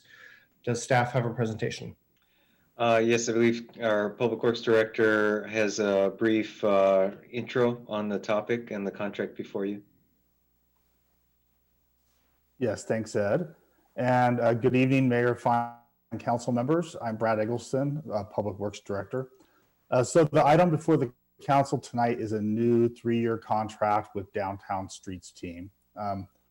Owen Bird, who's the chair of Downtown Streets team's board of directors, is with us tonight, and also acting assistant director of Public Works, Walter Passmore, is available to help answer questions. The city has partnered with Downtown Streets team since 2006, and this new contract would continue these services. Under the contract, Downtown Streets team members perform daily cleaning services for our 5 downtown parking garages, for City Hall, and for downtown sidewalks and alleyways. This includes picking up litter, addressing overflowing trash receptacles, and as well reporting safety issues or vandalism that's observed to the city. And then a unique aspect to Downtown Streets team is their peer-to-peer outreach model, where the team members who are either homeless or at risk of homelessness reach out to homeless individuals that they encounter while they're doing their cleaning activities and talk to them about services that are available to help them. There are currently 28 Downtown Streets team members who are providing these services and benefiting from the program in Palo Alto. So that's the very brief overview. And of course, last week, this contract was pulled from council's consent agenda. So we're here tonight for the discussion and to answer the questions you may have. Thank you. Thanks, Director Eggleston. I appreciate it a lot. I was hoping we could maybe hear from Mr. Owen Bird, who's on the board of Downtown Streets Incorporated. And if the clerk could please help me have Mr. Bird provide a couple comments before we go to the public.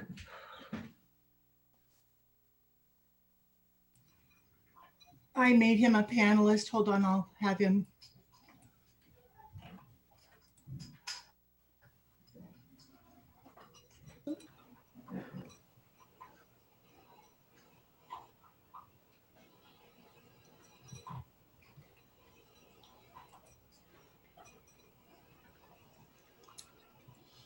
I have lost him. I'm here. Oh, there you go. Go ahead. Thank you very much, Mayor Fine, council member, staff. As staff noted, Downtown Streets has worked closely with the city of Palo Alto for many, many years.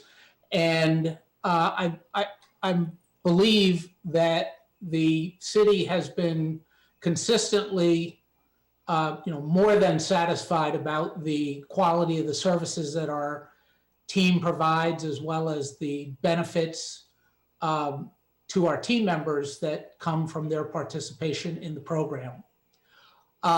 It's been almost exactly a year since we encountered press from a San Jose outlet regarding a controversy with some of our former employees who had alleged instances of harassment, disparity, workplace professionalism, and so on.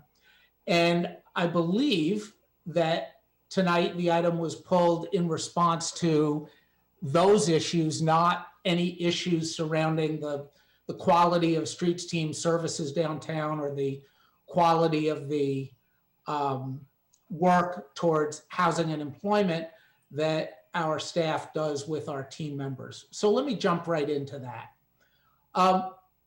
We've encountered, since this issue arose in the press, we've had to address it in all 16 of the communities in which we work in Northern California. It's good to remember that Downtown Streets team started in Palo Alto in 2005, but we are now, a good-sized regional agency that is providing services across all of Northern California.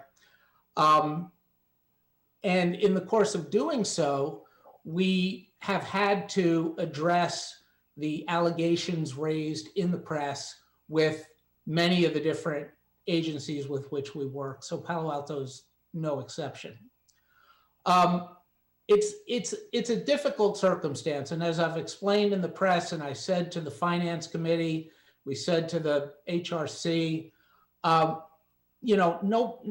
nobody wants to litigate these issues in the court of public opinion.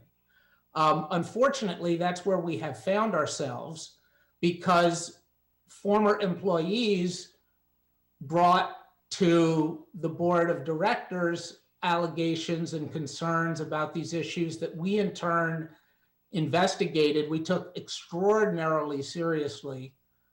This is the most earnest group of people on this board that I have ever served with in any public capacity here in my 30 plus years of community service in Palo Alto. And so we commissioned third-party investigators to chase all this down. And long story short, we found absolutely no evidence of harassment or disparity, workplace investigation, professionalism, pay equity, all of the factual data, in fact, cut the other way.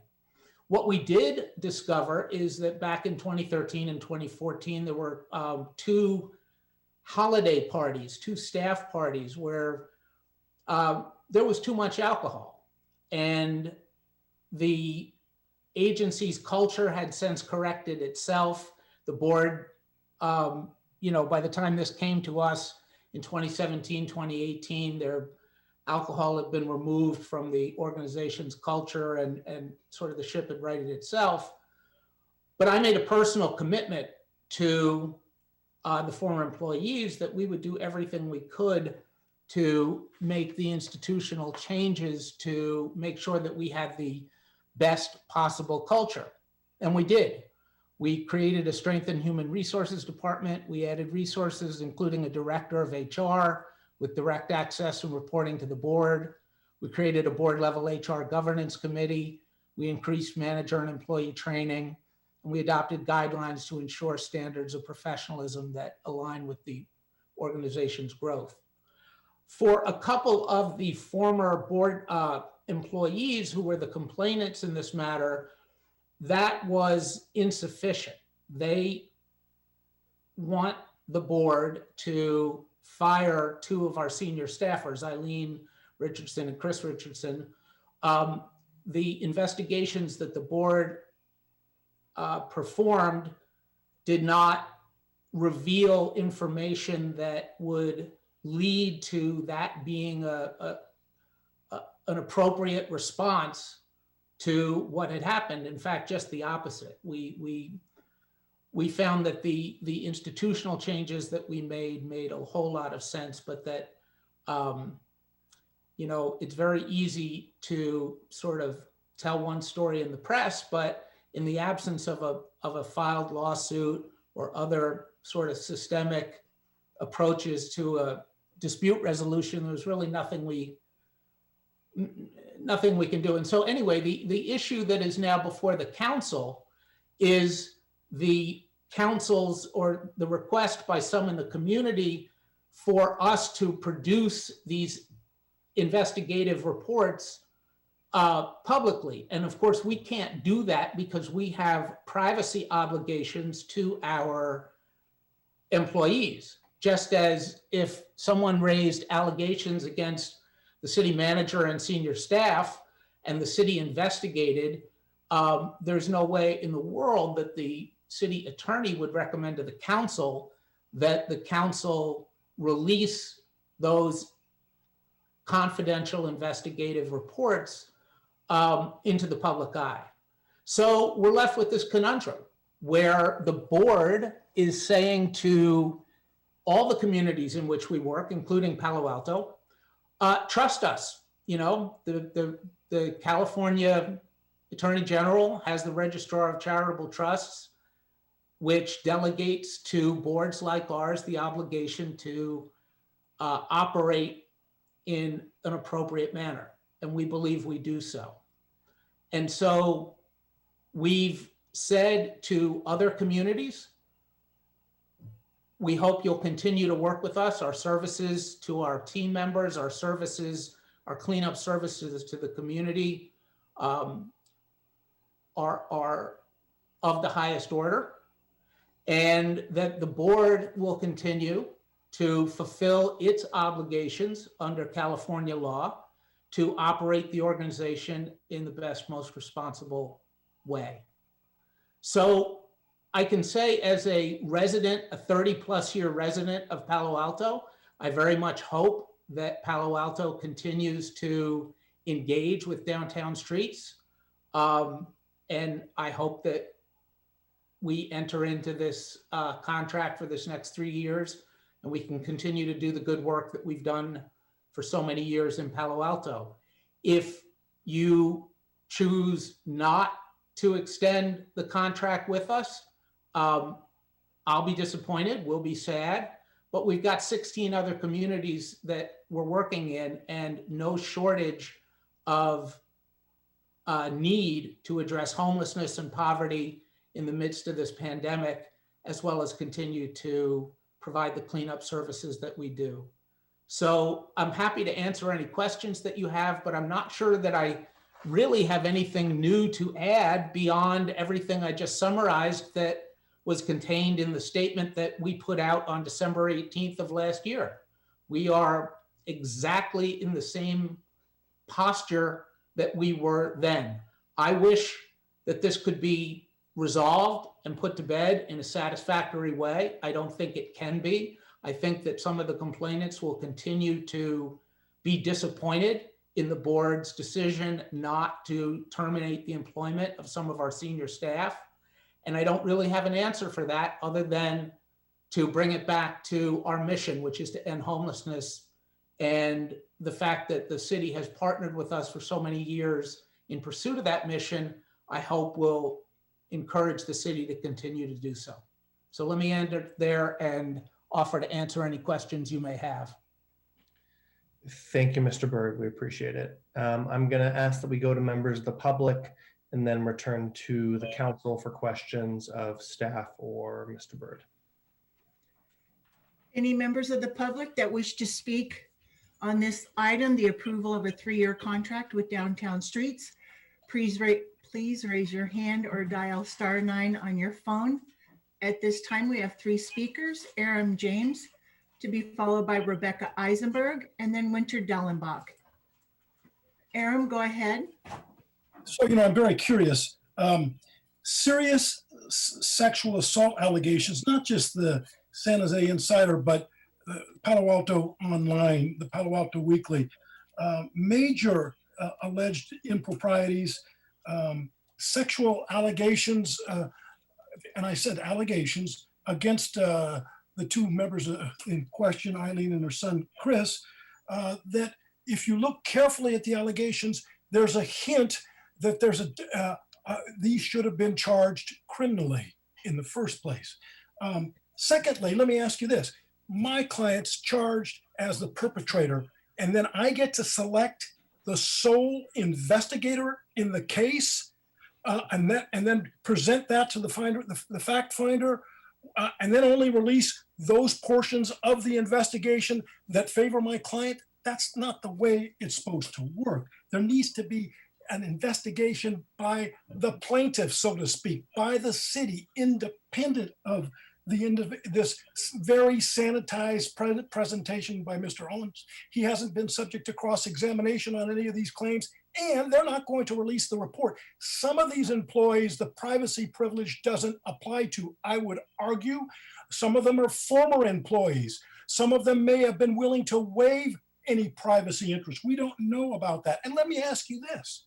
If these had been males instead of females going after allegedly female members of that of the organization, or males or black male administrators, would we be talking like this, or would have this been a done deal? Those folks would have been fired. So are we again, like the Perone matter, covering up for privileged white people when we know when criminal activity occurs, there needs to be a thorough investigation on both sides. And I say alleged criminal behavior. So I think this is a cover up, and you all need to do a private or separate investigation that can be released so we can all see where the truth lies. Thank you. Thank you, Aaron. Our next speaker is Rebecca Eisenberg, to be followed by Winter Dellenbach. Rebecca, go ahead. First, I'd like to thank Mr. James for, again, his generosity in sharing his large, vast amount of litigation experience with the City Council, and I hope you listen to him. Between Mr. James, Mr. Ross, and myself, you have more than a century of legal experience talking to you and trying to give you advice. Hopefully you'll listen to some of us. I agree with everything that Aaron said.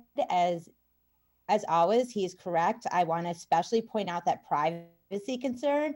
To Mr. Byrd, you're lying, or else you're lying. You know that you have the right to share this information. I was personally, as a lawyer with 30 years of experience, I was offended by what you said. I wasn't going to talk about this topic until I heard you speak. This is speaking to Mr. Byrd, and I was actually put off by everything you said. Your dismissive and trivializing tone, your complete disregard of what the women said, your statement that there's no evidence, as if the testimony under oath of these women doesn't constitute evidence. It does constitute evidence. It constitutes enough evidence to actually lead to the conviction of crimes, which, as Mr. James said, should be possibly filed in these cases, and would be maybe if there weren't a company protecting. I want to say that many of us on this call listening to this meeting have care a lot about homelessness, but we don't need assaulting women has anything to do with helping solve homelessness. As a woman who has been the subject of significant sexual harassment and attempted sexual assault numerous times, I take personal offense to hear the tone of Mr. Byrd. I'm convinced they are not an organization we should be investing in. Thank you.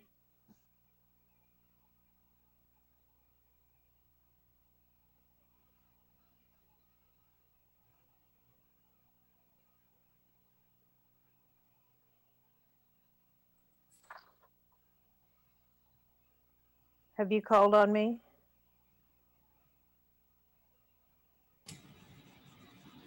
It seems like you're up, Winter. Okay.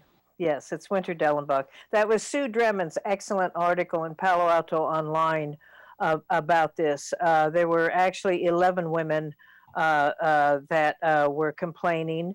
I hope you saw my email I sent with recommendations about how to proceed on this. These weren't allegations. An administrative law judge in 2017 and the California Unemployment Insurance Appeals Board in 2018 ruled that Eileen and Chris Richardson had engaged in sexual harassment and created a hostile work environment.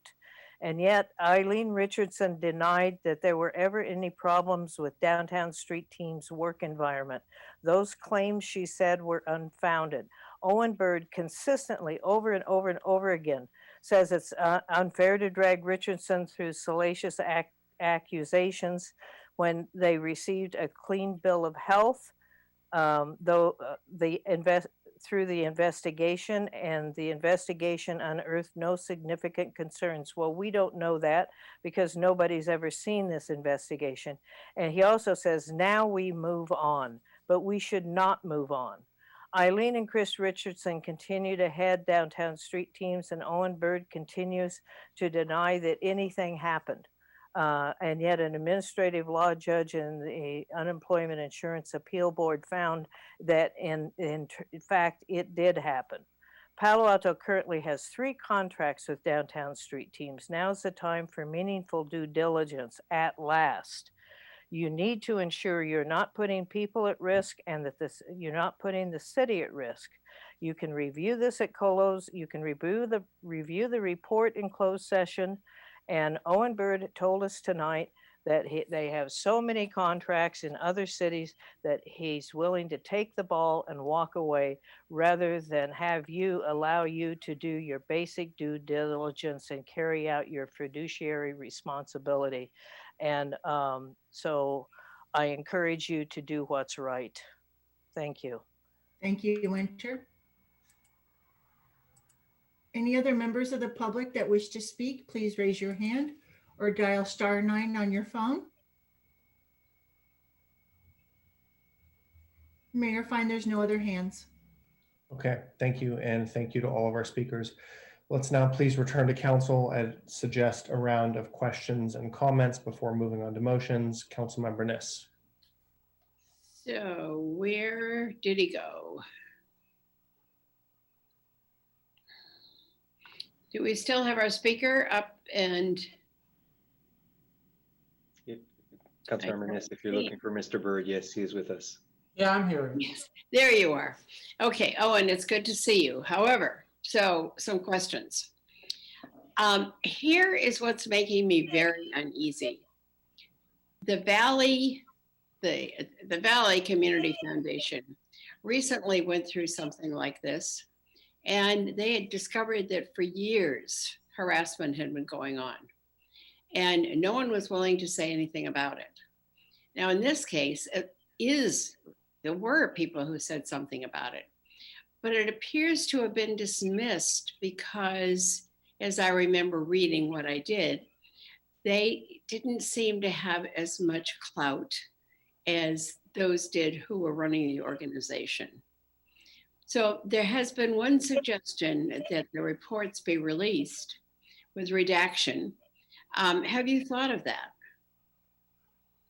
Yes, and we're absolutely unprepared to do that because of the privacy obligations to our employees. Let me put it this way. You brought up this example of another organization. In this instance, no lawsuit was filed. No criminal charges were filed. This was entirely allegations brought in the press. In response, our board did the right thing. We spent almost $100,000 on a third-party investigator to fully investigate all of the allegations. And those investigations revealed that we could improve the governance mechanisms that we have improved. But beyond that, it didn't substantiate almost all of the claims.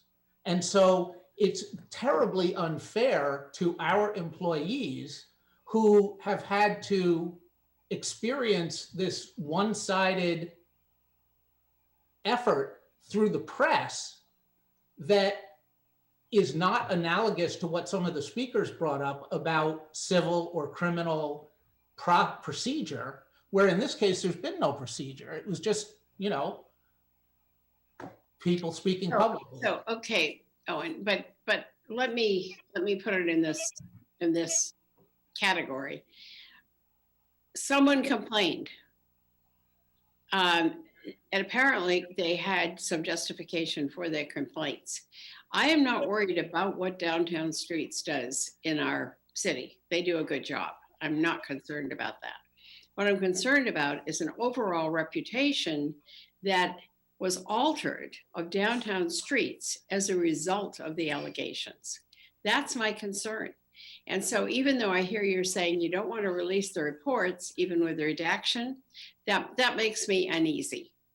So I don't know why. I don't understand why that makes anyone uneasy, because the reports, they haven't seen it. Right, but we did. They don't know. We did the reports because it was the right thing to do. We did our own investigation. We could have said, no, we're not going to investigate this unless you file a lawsuit. Instead, we did the right thing. Or you could have had somebody else investigate it. We did. We had a third-party investigator. That was completely uninvolved. Yes. Well, then there shouldn't be any trouble releasing what they did. No, there's absolutely trouble with it, because even with the redactions, it would be impossible to have those reports not reveal who was being discussed. So I think that's going to continue to be an issue, but let's see what our colleagues say tonight. But that's my concern, is not the work that the Downtown Streets team does, because they're terrific and they add a lot to the city. They do a good job. But I'm concerned that that continuous sort of fraying at the top is actually casting the group in a bad light. So those are my comments for the moment. Thank you, Council Member. Please hit your hands if you want to speak. I have a couple comments and questions just to lead off. One, to our staff, do we have alternatives for maintenance services for cleaning our downtown garages, sidewalks, and alleys? Do we have existing alternatives? Well, with the last addition of the term existing, I think the answer is no. We do not have immediately available alternatives. I believe, and Mr. Eggleston could elaborate, that if the council chose not to proceed with this contract, that we would need to do a solicitation for alternative providers. Okay, and then kind of the follow-on question there is, what should we expect in terms of cost? Increases or decreases if we were to find an alternative provider? Well, Director Eggleston, do you have an opinion on that matter? I'd say we haven't looked into it deeply enough to have a cost estimate. Just on the face of it, to provide a similar level of service to what Downtown Streets team does, my assumption is the cost would probably increase, but I'm not sure we'd need the solicitation to say that. Okay, thank you. And then the second piece, touching on some of the more sensitive aspects. The issue here is whether the city and our community should have full visibility into allegations and reports about discrimination, sexual harassment, and so forth in a contract with the city. I think there's some legitimacy to that. I guess the question is, where do we draw the line? And Mr. Bird has said pretty specifically, hey, we hired this third-party firm to evaluate us, recommend HR and policy recommendations, and no, we cannot release that full report because we have employees named in it. And I'd put to my colleagues in the city council, that same situation could apply to us, where we have allegations of discrimination in City Hall, and we may not be able to release the report because it names specific personnel and their actions. And by law, we may not be allowed to do that. So that puts us in a bit of a conundrum. I guess to the city manager, do we have other contracts similar to this in terms of a public social good that serves the partnership on both sides? Yes, Mayor, we do have a handful of contracts that would fit that description. And as I understand it, it's groups like Avenidas and Palo Alto Childcare. Is that right? Yes. Okay. Just ballparking, could the city develop a policy for handling issues of discrimination, sexism, et cetera, with these kind of social good partnerships? I'm not saying is it a good idea, but could we do that? I suspect, and I'll let Molly correct me if I misspeak here, that to a certain extent it is within the council's discretion to negotiate agreement terms that are of interest. Ultimately, it would require both parties to agree to those terms in moving forward.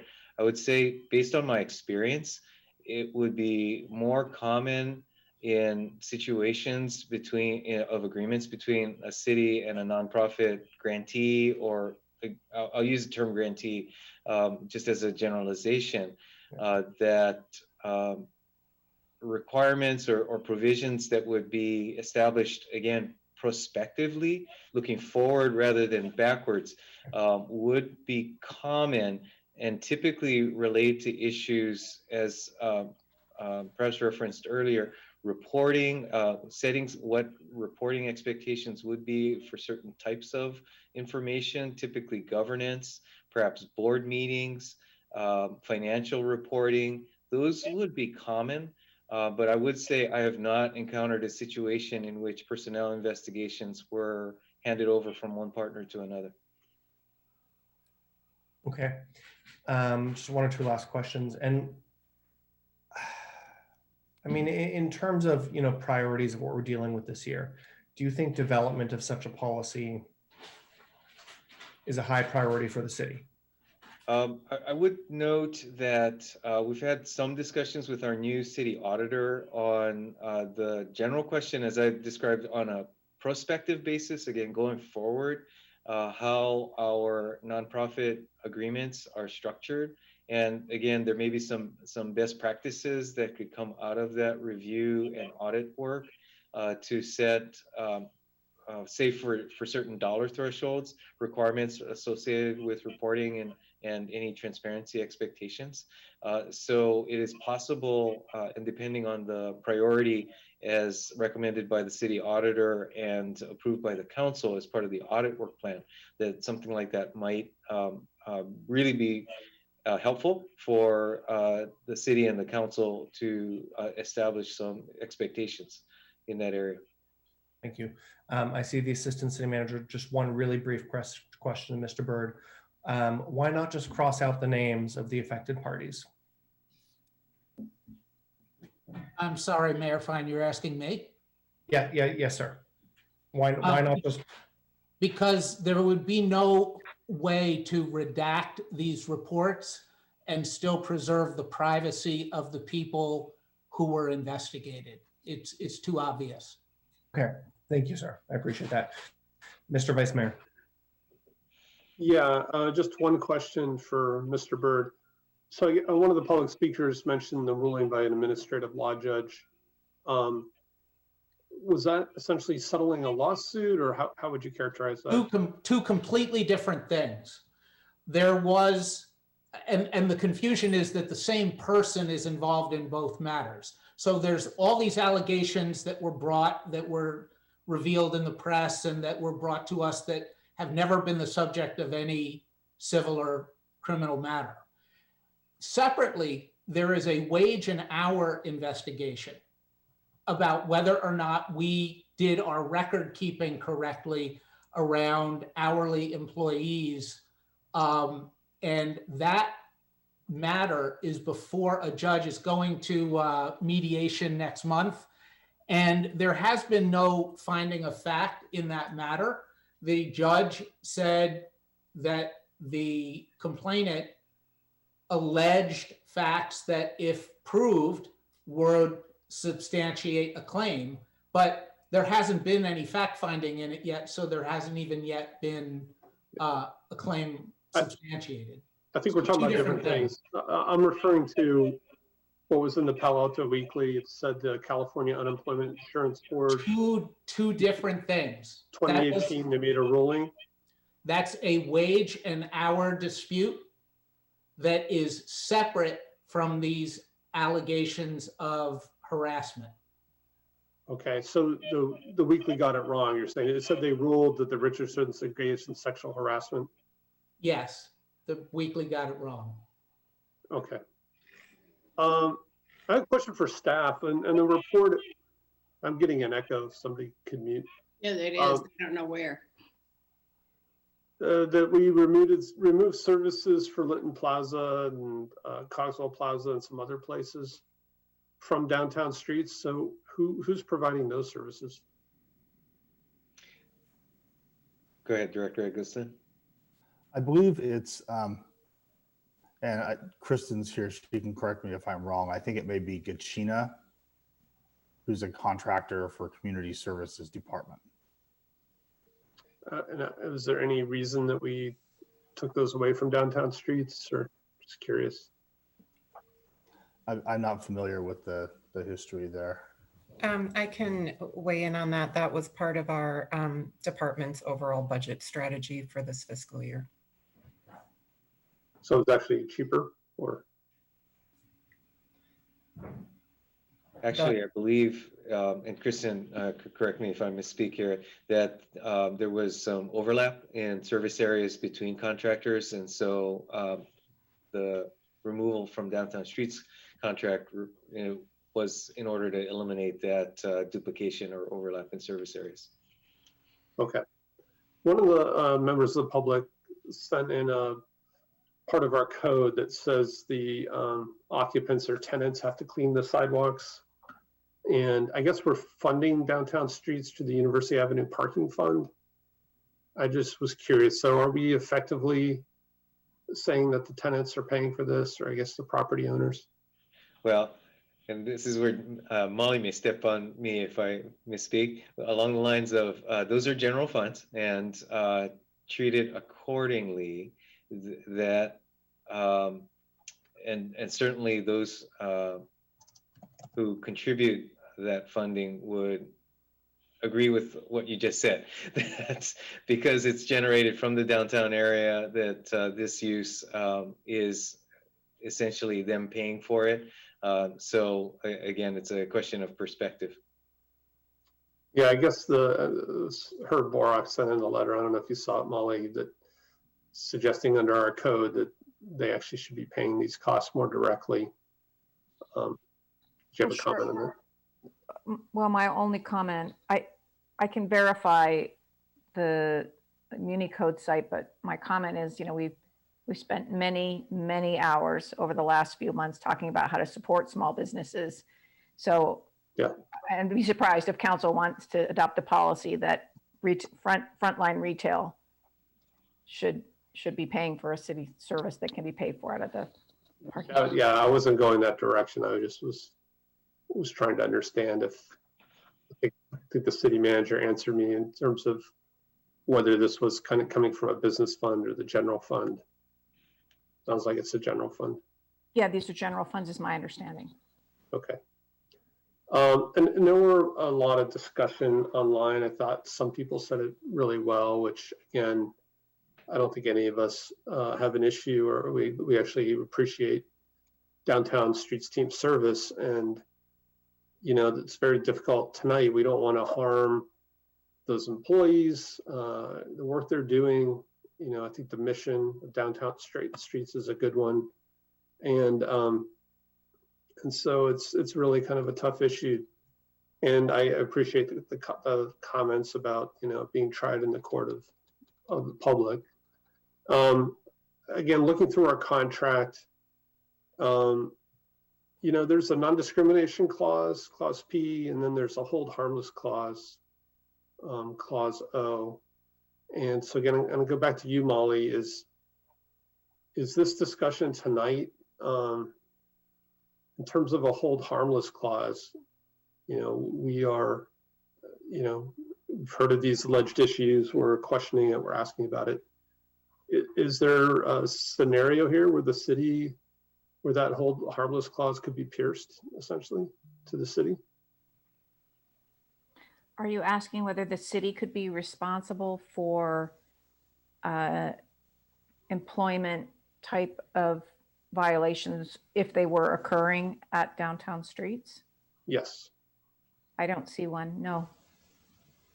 That's 5 minutes. Okay, so just to wrap up, I'm not sure where my colleagues are on this. I think we should proceed with a contract, whether it's a 1-year contract or a 3-year contract. I think it's something we may want to consider, if we think that there might be additional information or something we would discover if we did a shorter term contract. Thanks. Thanks, Mr. Vice Mayor. Any other comments on this one? I think Councilmember Niss, you've already spoken, so I'm going to go to Councilmember Koo first. Thank you. This is especially hard. It's really, really difficult. There's no doubt that Downtown Streets Team's mission is extremely valuable and it benefits the most vulnerable, the homeless. And so, you know, the city manager and the mayor had facilitated a meeting prior, I think last week, with Mr. Byrd. And during that meeting, you know, I have to say I came away pretty disappointed that there was just no way we can come up with a remedy in order to satisfy the due diligence that we, as the contractor, as the people who are employing, who's giving you this contract, is able to come up with some way to meet our fiduciary duty, especially when now the question of not only there's the complaints from the 11 women, and it's 11, it's a substantial number. But now I have to wonder, and I have to ask, how about the people that you're trying to help, that the Downtown Streets team is trying to help?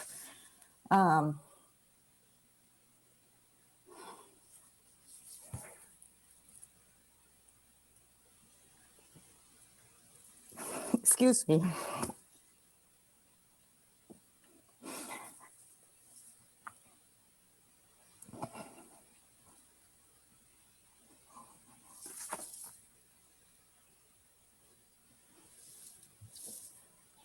The organization, excuse me, I'll be back.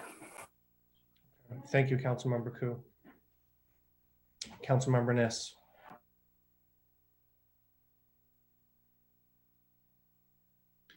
I think you're on mute.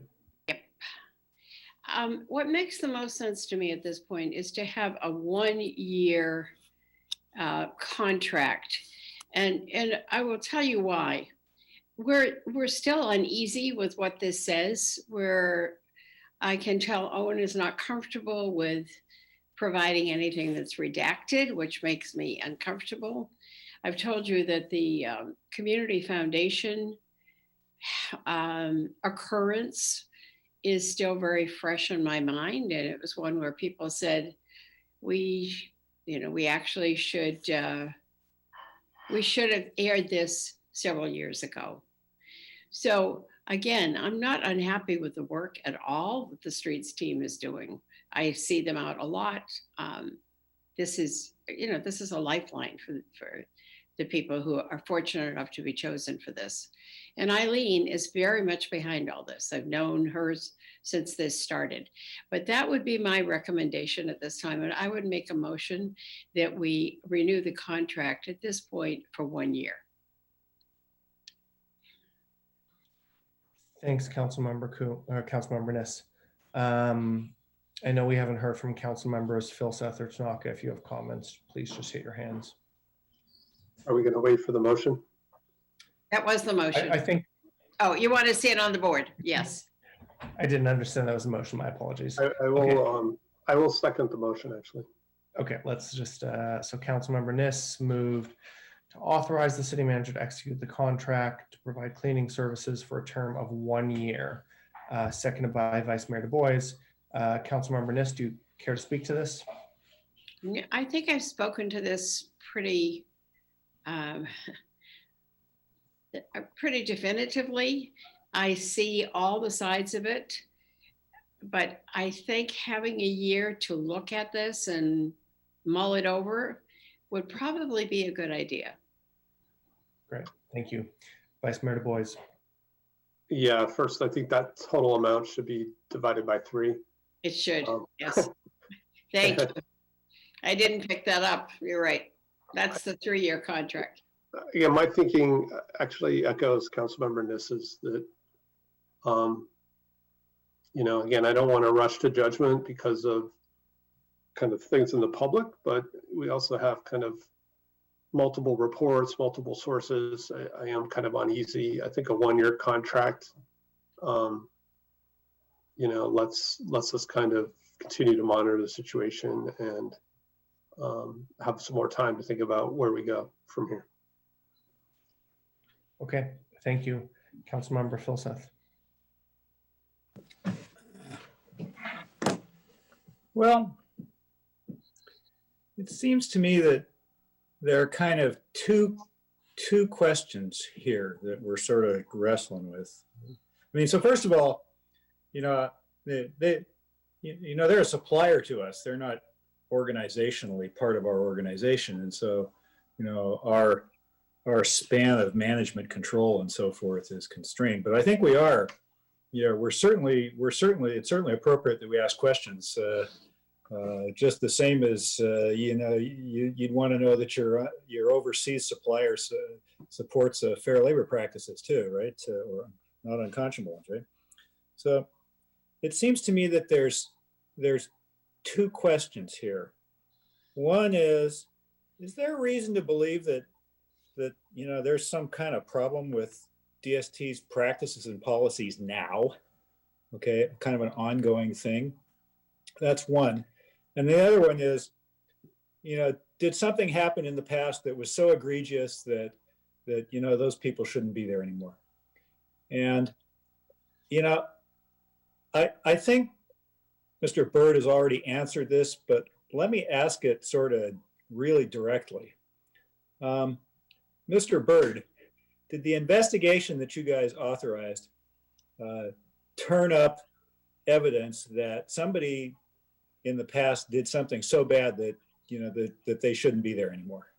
No, just the opposite. Okay.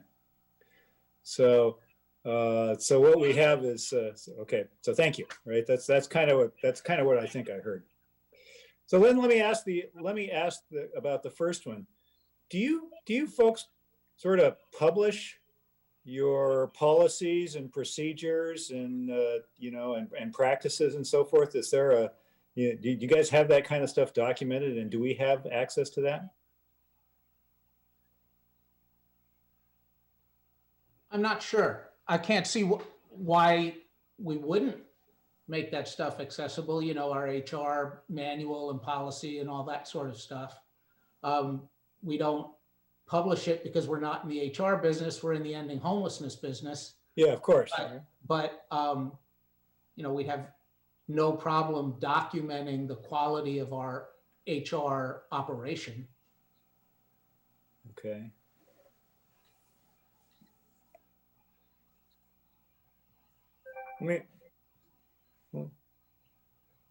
Well, let me ask the city manager. Have we found? I mean, have we seen that kind of stuff?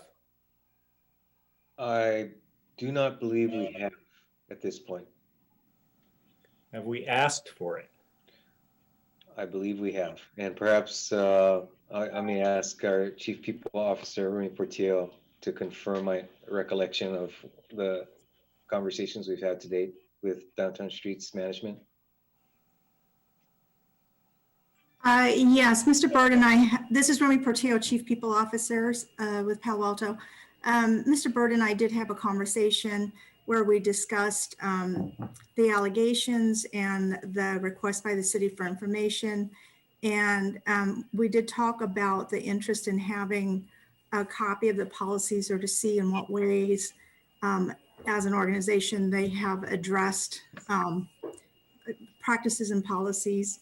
And during our conversation, we didn't reach agreement to do that. There was some reluctance, mostly because I think, as I recall the conversation, Mr. Byrd's position is that any workplace practices are really out of the interest of their own organization to run a good business, and it was not directly related to the allegations.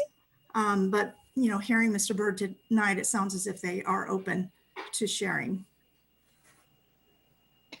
I think, it's a little bit of a gray area, right? I mean, the one end of the spectrum is you want to make sure your overseas supplier isn't using child labor or prison labor or something like that. I mean, that's sort of one end of the spectrum, right? And but at some level, some visibility, it seems like it would be a good thing for DST to provide.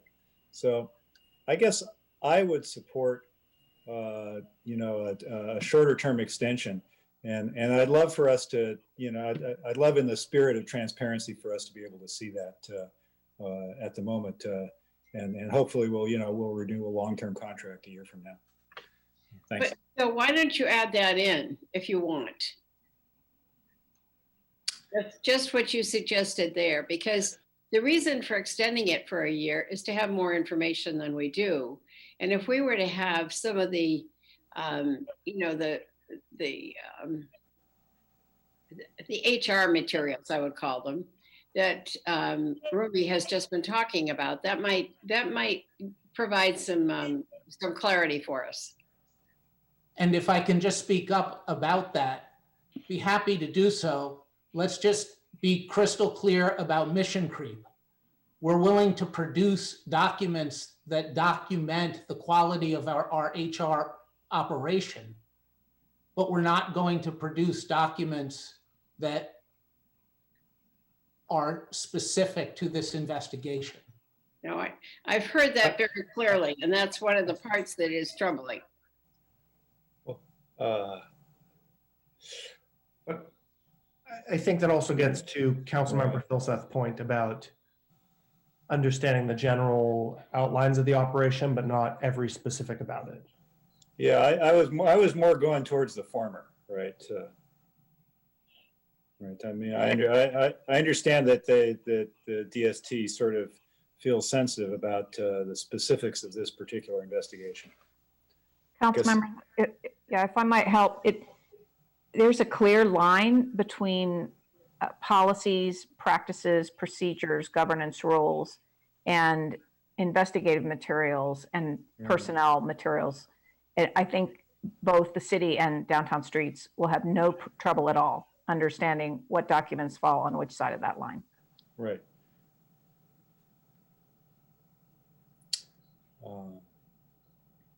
5 minutes. Okay, well, I think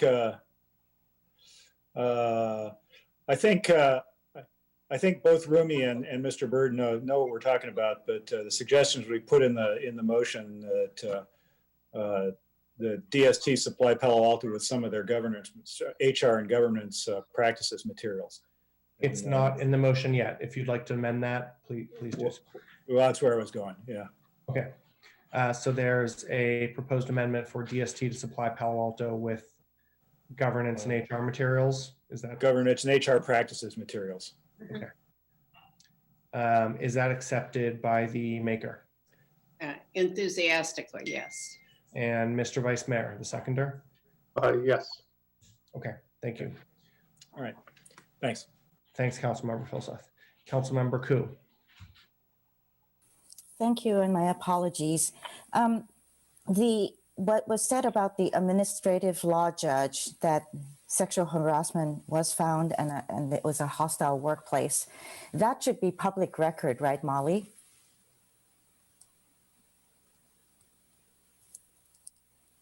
Sorry, I was having trouble with my unmute. I'm sorry, council member. I am not familiar with the proceedings that occurred, and I'm not sure any of us are.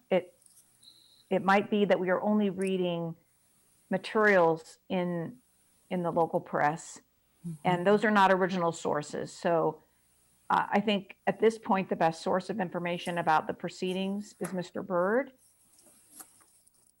And in general, it is the case that courts are open forums, but some administrative agencies are not. It can depend on various stages of proceedings.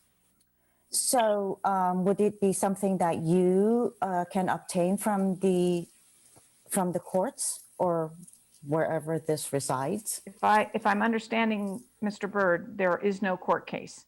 No, there is a court case. The court case is a wage and hour dispute having nothing to do with the allegations of harassment that were the subject of the press coverage. Thank you for that clarification. So in that case, we can get copies of the public pleadings in that case, yes. Okay, so that would be one if the maker and the vice and the seconder would be willing to put onto your motion. And so, Councilmember, what you'd be looking for is for someone from my office to look at the public filings in that case and summarize the matter for council? Or if Downtown Streets team would be willing to provide, actually, I would actually, I take that back. I would like your office to provide that, to obtain that. And then what you're looking for is a summary of a court proceeding. Yes, I think we have a due diligence at this point, to make sure that that we want to make sure that since we're not getting the report on the investigation, we want to make sure that this practice, that we find public records of what is available, since we're not able to ascertain. And I think that we have a duty to the due diligence, and we have the fiduciary responsibility, especially it's in our contract and also in our updated mission statement for the race and equity mission statement, which we say that we want to achieve the equity in Palo Alto and it's not just the responsibility of our residents, but it's also of the organization, governments, and other institutions. Now, this agency, while it has a very valuable mission, it is also for public. It's a supplier, as Councilmember Filsef said, but it also provides a public social good, and it is getting public money, general funds money. And if that's the case, then we as a council do need to step up and ensure transparency and accountability for everyone involved. That includes the employees, the 11 women, and it also includes the people that work over there, their members, which are a vulnerable population, and they might be scared to speak up if they are in any way harmed, fearing retaliation or anything else. So we need to have more due diligence in all of this matter. I wish that you could help out more in terms of providing the necessary documentation to see impartiality. So Lydia, if I understand, if your motion is that we ask the city attorney's office to summarize this proceeding, I would support that. Yeah, and there's no problem with us doing that. We're happy to do that.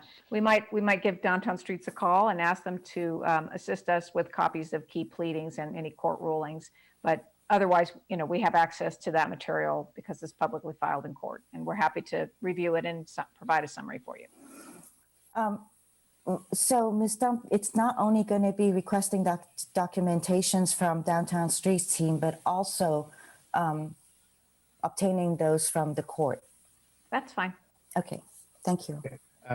Councilmember, do you want to make that as part of the motion, or just kind of an advisory to staff? Actually, I'd like to make that as part of the motion, because we're extending the contract for a year again, but there needs to be an ask.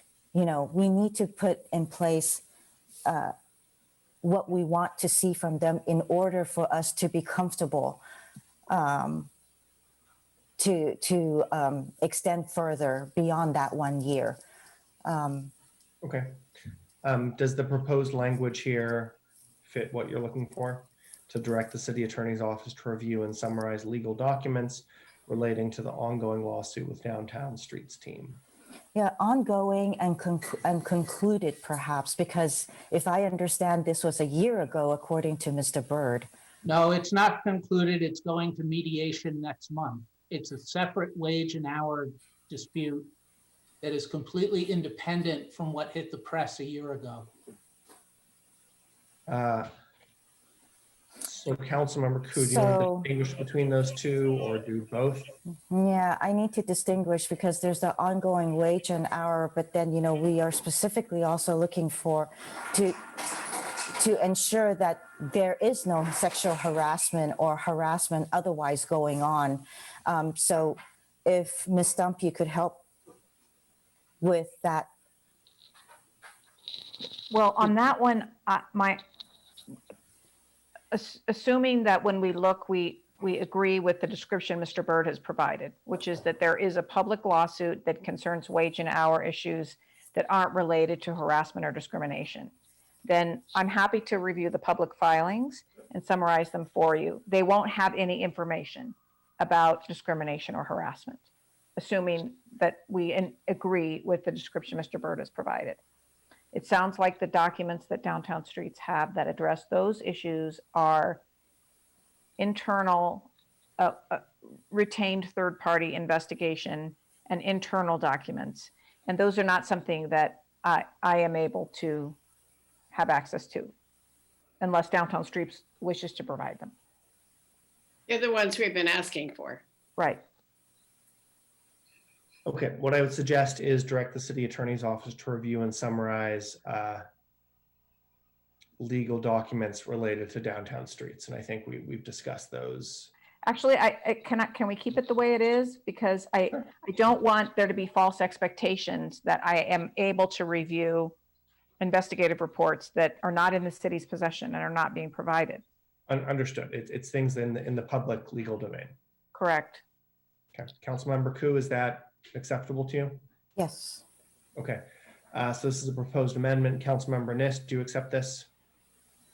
Yes, but I have one question. The ongoing wage and hour lawsuit, is that for those who are who have taken a job that essentially leads to rehabilitation, or is this people who work in the office, or who are the wage and hour folks that we're discussing?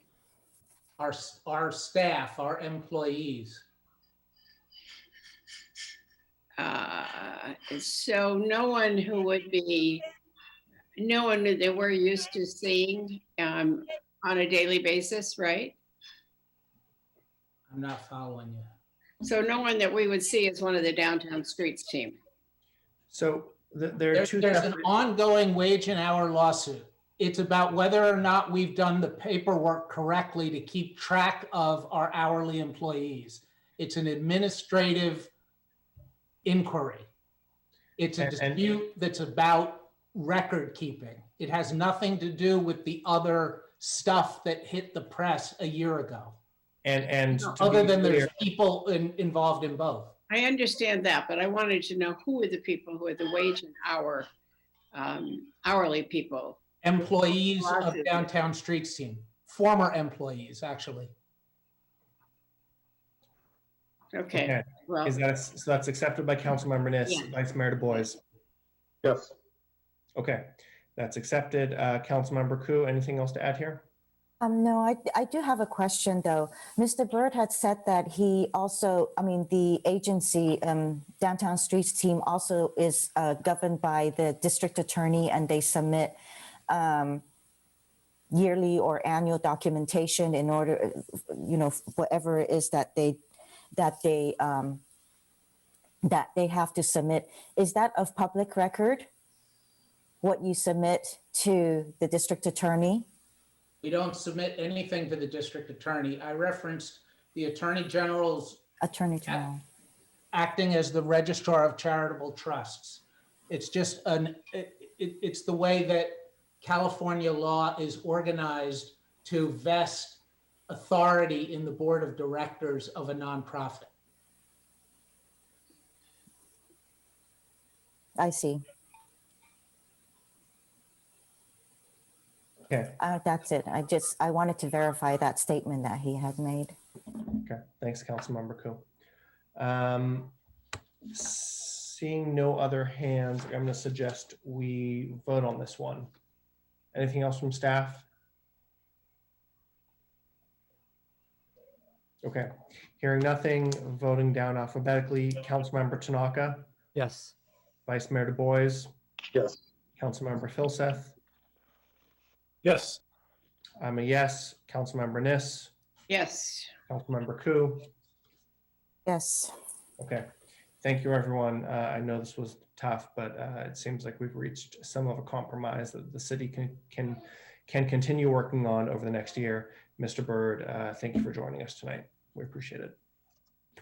Okay, just about right on schedule, 9:15. Let's please move on to item number 14, discussion and possible direction to staff regarding city participation in enforcement of state and county health orders.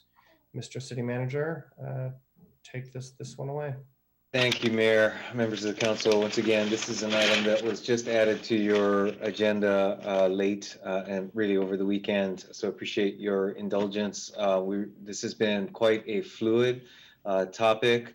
So let's go ahead and I'll try and go through a few slides quickly, lead up to discussion.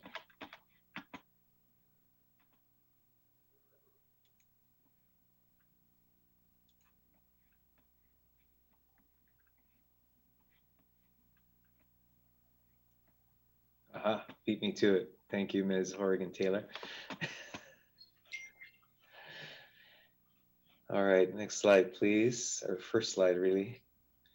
All right, perhaps to just give a brief overview of the topic and what we'll discuss this evening, I did want to note that much of the discussion this evening will be about the current order and really orders, the state order followed by the county's acceleration of the order.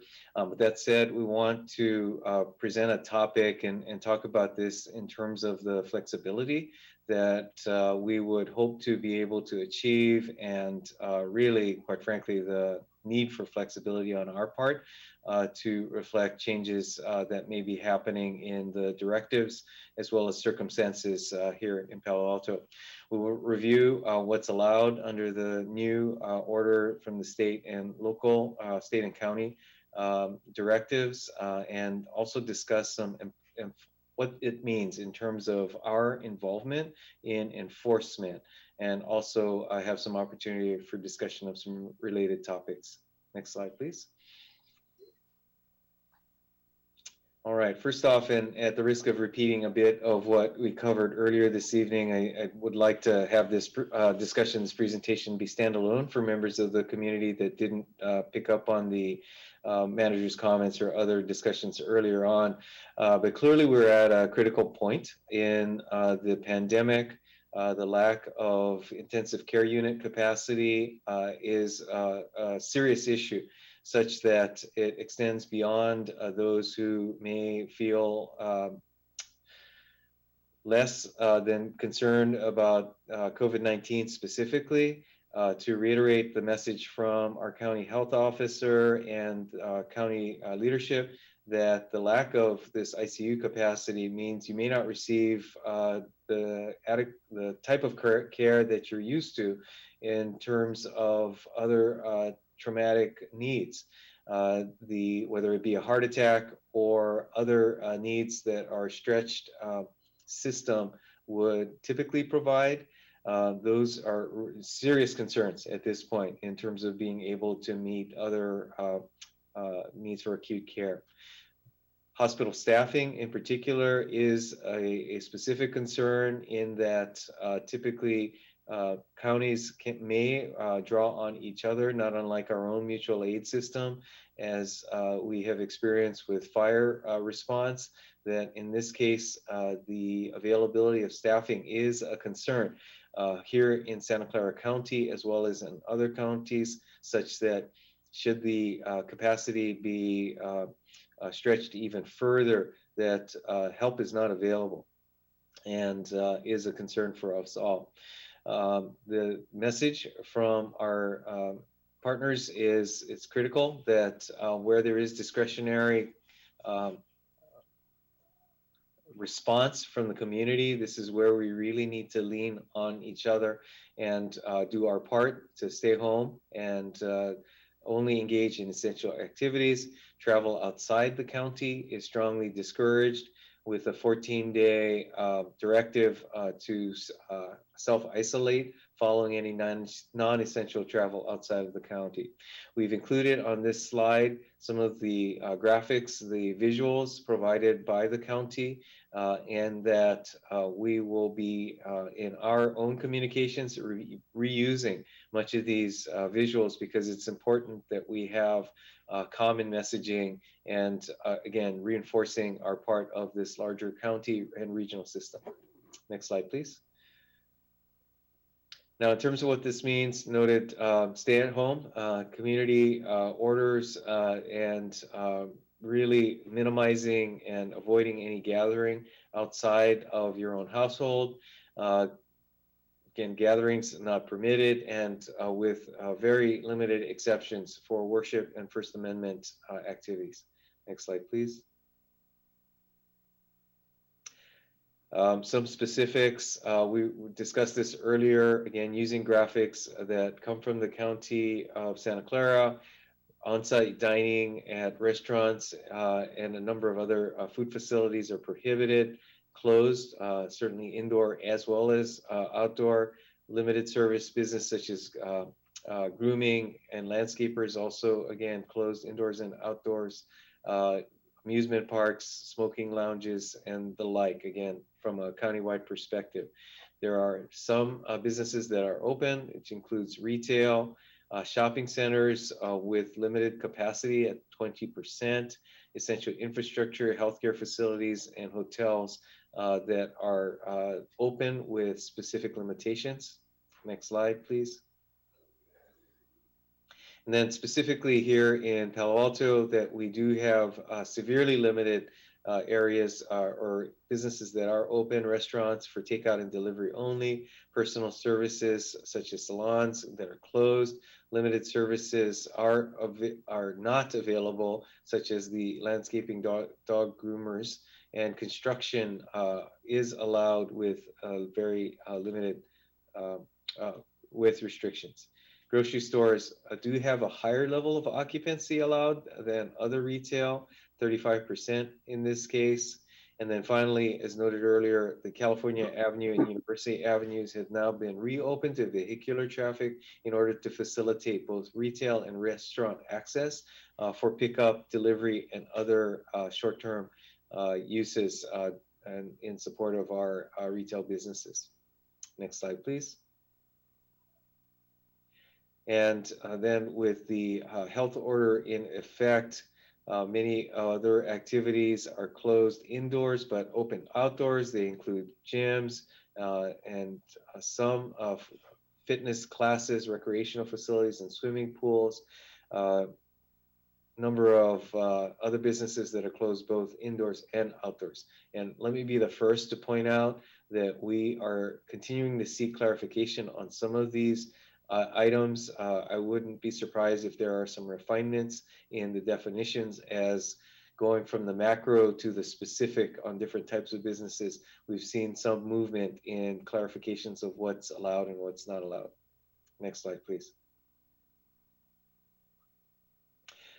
And once again here, as it applies specifically to Palo Alto, our pool is open, our outdoor pool with registration required to limit that capacity. Our museums are closed, indoor recreation classes have been closed, outdoor recreation classes, we're continuing to explore where continuation makes sense. The Palo Alto Arts Center is closed while our parks and open space preserves are open. Parks are open, but playgrounds are closed, including our Palo Alto Magical Bridge playground. Tennis, pickleball, basketball, athletic fields are open with your own household only. Personal services such as hair salons are closed. And then finally, fitness is allowed outdoor only with restrictions around social distancing, face coverings, and occupancy limits. Next slide, please. Phew. So with all of that, the topic for specific discussion this evening, and as much as anything else, wanting to make sure that the community is aware that the city of Palo Alto has been asked by the County of Santa Clara to engage directly in enforcement activities. The county is in the process of designing and really refining an administrative citation mechanism that could be used by all agencies to assist in the enforcement of health orders. And that is the topic we want to bring for your specific discussion and awareness this evening. Next slide, please. I think at this point, I'll hand it off to Kara Apple, who's specially assigned to the city manager's office and has really been assisting in fleshing out how best for the city to engage in these topic areas. So Ms. Apple, please take it from here. Thank you, Mr. City Manager. Good evening, council members. With regards to the regional stay-at-home orders, and keeping in mind what Mr. Shikata just said about needing and perhaps we will see additional clarification this week on the orders. A couple things that I want to point out that are our top priority as we navigate these new orders. One of them in particular is to educate and ensure the metering systems are in place and that they are in accordance with the capacity limitations for indoor business activities, specifically retail and grocery stores. And we're going to continue to support and educate business sectors to ensure that we have compliance with the current local, the current regional order. Again, ensuring that restaurants are just takeout and delivery only, and seeking to help outdoor operations for gyms and fitness centers, for instance. Next slide. Looking forward, when the health orders are relaxed and we go into the traditional state tier system and the County of Santa Clara's risk reduction orders, when we look at compliance for business operations, a couple things we have in mind are a cross-departmental team having assembled, so we'll have some subject matter experts and staff who have been particularly involved with Uplift Local and COVID health orders. And the intention is to have a phased compliance approach, continued outreach and education as always, and then schedule some inspections with to inspect business operations with this cross-departmental team. Next, we would look at doing formal warnings if there are areas that a business may be in non-compliance, and then scheduling follow-up inspections to in order to help remedy and ensure that we're supporting those businesses so they can remedy any areas of non-compliance. And then one of the last resorts would be an administrative citation, and again, that is under works, and Chief Johnson, I think, is going to speak next about additional compliance with the police department handling. Thank you, Kara. Good evening, council. Hopefully you can hear me okay. As you are aware, the Palo Alto Police Department's been engaged in this or been part of this equation really since the pandemic began back in March. Our role has been involved as far as call taking regarding complaints within the community. And as of March, at the beginning of March, we've taken in over 1,000 calls for service regarding health order violations. And we have personally had personnel respond to close to 600 calls. Without question, the top 3 call getters would be landscapers, construction projects, and recreation out in public. So those are our top 3, but just for this council's awareness, a vast majority of those 1,000 calls did come in the first 3 months of this pandemic back in March, April, and May, and then they've subsided each month. And in the last 3 months, our average intake for health-related calls has been under 20. We anticipate with the new restrictions in place that most likely will start to go back up. We're in a position to handle that call volume if they do see the rise, and we'll respond as necessary.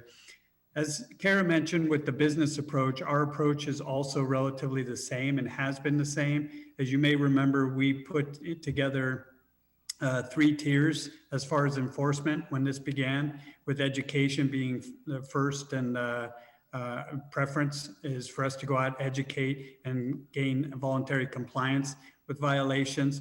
We've done that several times, provided warnings on several occasions. If necessary, tier 2 would be going into a formal written violation, where it would be documented that the person was issued a written warning regarding the violation. And third would be, tier 3 would be actually filing a complaint against the individual or the business and going with the district attorney's route. It is our preference to stay in the early tier 1 as long as we possibly can. To Councilmember Nissa's comments earlier this evening, you know, we do not want to be the messengers of this, of bad news. We will do what we have to do to enforce the health order, but I really hate to see, you know, law enforcement being utilized to go out and clear gardeners or landscapers or to check on construction projects if we can be prevented from doing that. But with all that said, we are here to serve this community in any way that this council provides direction and having us do so. But again, hopefully we can gain compliance throughout the community, realizing that now it's more important than ever to abide by the rules of this order. So with that, I will turn it back to you, City Manager. Thank you, Chief. And then our last slide here, just to wrap, do want to open the floor for the council discussion after perhaps hearing from the members of the public. Did want to end on the opportunity to help, where while our discussion here started and was focused on our role in enforcement, we also recognize that certainly as it relates to businesses and the employees that the businesses represent, this is a tremendously devastating time. And again, as noted, just even over the last 5 days has really been a tremendous hit. And so our community and all of us do have the opportunity to connect with our businesses. We would point to our upliftlocal.org website that is a very valuable portal to local businesses, the opportunity to order takeout, the opportunity to visit online, and even place orders online in the case of many of the connected web pages for individual local businesses. So certainly want to encourage the community to use that site. And then finally, just to note that with our earlier discussion, Councilmember Nis raised the question of the ambassadors and how to engage people more broadly. That has certainly been a topic that I personally raised and that Supervisor Chavez, on behalf of the Board of Supervisors, has made known that the county will be initiating this ambassador program where they recognize that certainly the supervisors talking amongst ourselves or even cities speaking with the county is not a sufficient level of engagement that is really required to tackle this really tremendous challenge that we have both with the immediate orders as well as in the longer term, getting through what we hope to be the logistics of a vaccination phase in the near term future. So the county has offered to take the responsibility for providing that programming, but ultimately it will be communities such as Palo Alto that will need to identify those ambassadors. And the best way for us to plug in with our community across sectors in order to ensure that we have the appropriate level of engagement, of ultimately buy-in on the programs going forward, so that we, the city, are not standing alone in enforcement, should that be necessary as our next phase and then the phases beyond. So with that, Mr. Mayor, I turn it back to you. Thank you so much. Let's please go to the members of the public first who wish to speak on this item number 14, and then we'll come back to council. Any members of the public that wish to speak on this item, the discussion and possible direction regarding city participation in the enforcement of state and county health orders, please raise your hand or dial *9 on your phone.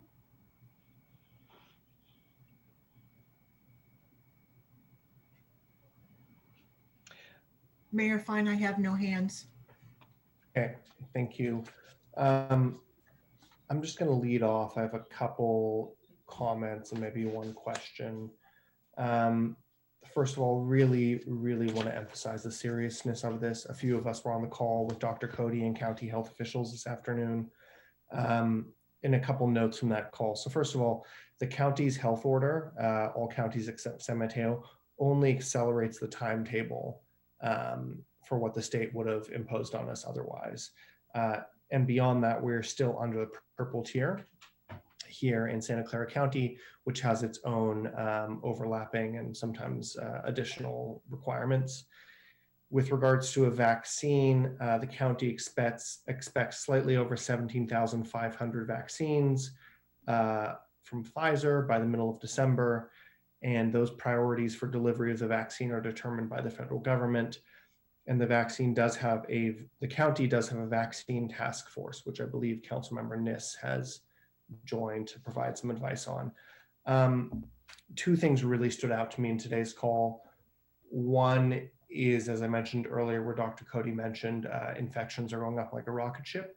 And the second, and please correct me if I misheard this, that infections tripled from yesterday to today, from about 500 to 1,500. And so this is really, really serious stuff. A couple notes on the seriousness of this. One thing is you really are meant to remain within your own household, whether that's your family or your roommates. That is your bubble for now. No one else is part of it. In terms of schools, I understand there are innumerable questions there. That is a whole nother universe. And I'm sorry, we don't have all the answers there. Those are forthcoming from the state and the county. As the city manager mentioned, the economic impact to our local businesses is really enormous. So as fitting and possible, please do shop locally. The city has an Uplift Local program. Gift cards are a great idea to support businesses today where you may shop in the future.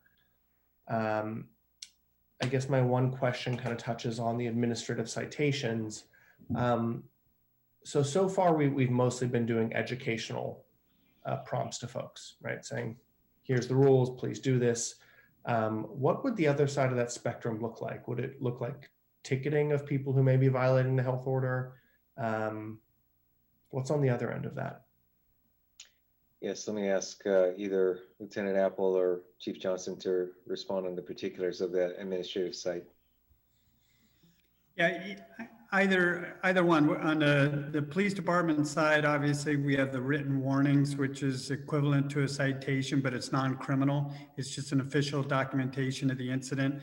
The admin site that the county is proposing could actually have fines imposed with it as well. And that's also a very official notification and complaint. Kara can probably speak to that as far as the businesses go. They're still in the process of developing that admin site, as the city manager mentioned, so it has not been formalized. The difference is for us to actually issue the admin site from the county health, they have to designate the individuals to actually have the authority to issue that citation. So what's being talked about is to have law enforcement agencies all designated under that umbrella. And that's still something that's under conversation. So we'll see where that takes us. But it does not mean that only police officers have to be the ones that issue those citations. It could be other people that are designated to do so. Okay, thanks, Chief. That's really helpful. I guess just a broader question in your professional view and perspective, what do we need to do nowadays? I mean, if, you know, a number of myself and my fellow council members regularly receive text messages or emails saying, hey, I saw a group of adults playing soccer at the field. I saw a number of kids playing, you know, lacrosse at the high school. You know, a couple groups picnicking together, don't look like a household. What do we do, right? What's our best course of option here? Yes, we do have a couple of options there. Most of the existing systems are set up around workplace or business place enforcement. And so the situations you just described, which are really, call it transient or, you know, here at the moment, but maybe gone the next moment, do get reported to the police department. And so people can continue to do that. I think the real solution is, as Councilmember Niss noted earlier tonight, finding ways to communicate directly in ways that don't start a fight are really the true order of business. And if we can find that, then we'll all be better off.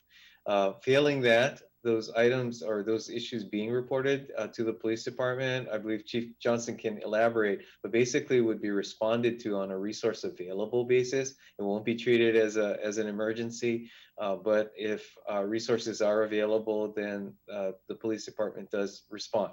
And again, unfortunately, or perhaps just as a matter of fact, many of those, if not most of them, will be gone by the time an officer arrives on scene.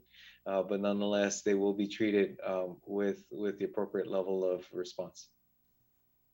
Okay, thank you. I mean, I know I'm a non-expert in this, but I think given the circumstances and that this pandemic has been ongoing in our community, you know, for 8 months now, it may be time to up some of our sticks and think about things like written warnings. The admin citation, if we need the authority from the county, fine. But if we need to look at things like written warnings of folks, I think we may be in that time right now. Councilmember Niss. I think you're on mute. One of the things I've noticed is that construction sites tend to be among those that are the least likely to always remember to have a mask on. And you know that I walk a lot with usually another group of women. And so we usually say something, and we don't just say it lightly. We just say, you guys, you all need your mask on if you're going to be at that site. And they usually will do it. You know, but after a while you feel like you should carry masks in your pocket, which probably isn't a bad idea, by the way. You know, hand them out. You know, if I know at Pete's Coffee, if you don't have a mask, they'll say, we've got one for you, don't worry about it. So some of that is, you can provide whatever it is that's needed. The figure that you are looking for, Adrian, she said that that as of today, there were 1,450 cases, and that had actually, what she said, doubled since summer, but she also said yesterday they were 518. So that's pretty shocking. That is 3 times and so forth. So a couple of really specific questions though that I have, and I was looking at the slides that you and Kara put out. One is exercise. So I asked Jeff Smith the other day, because you know I like to walk a lot. You know, what about walking? What about exercise? He was pretty clear that a mask and 6 feet apart was probably pretty safe if you were walking or maybe even jogging. I did notice though that the dish was closed this morning already. So this time they didn't discuss it for a long time. But do you understand that same thing about exercise? That is our understanding, that exercise is encouraged, but not with many other households and maintaining social distancing. Yeah, and having a mask on, right. And the question always is which mask, right? Which is the best one? So, you know, I think everyone has a different choice.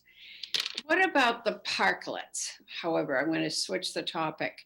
Are we saying the parklets will be left there, but there will be no furniture on the parklets?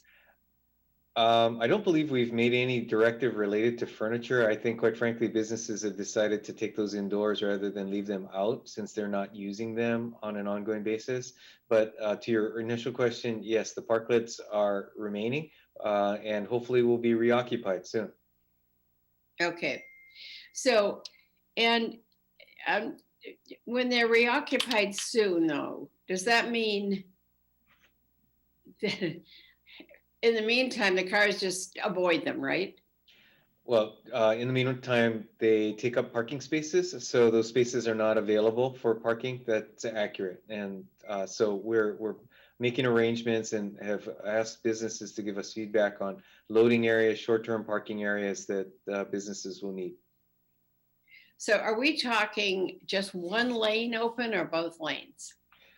Both lanes, yes. So effectively, the ability to have two-way traffic will be restored. and, okay. I'm concerned that when we go back to the other way again, we may have another big discussion about that. I thought we were going to do some experimenting with one lane open, were we?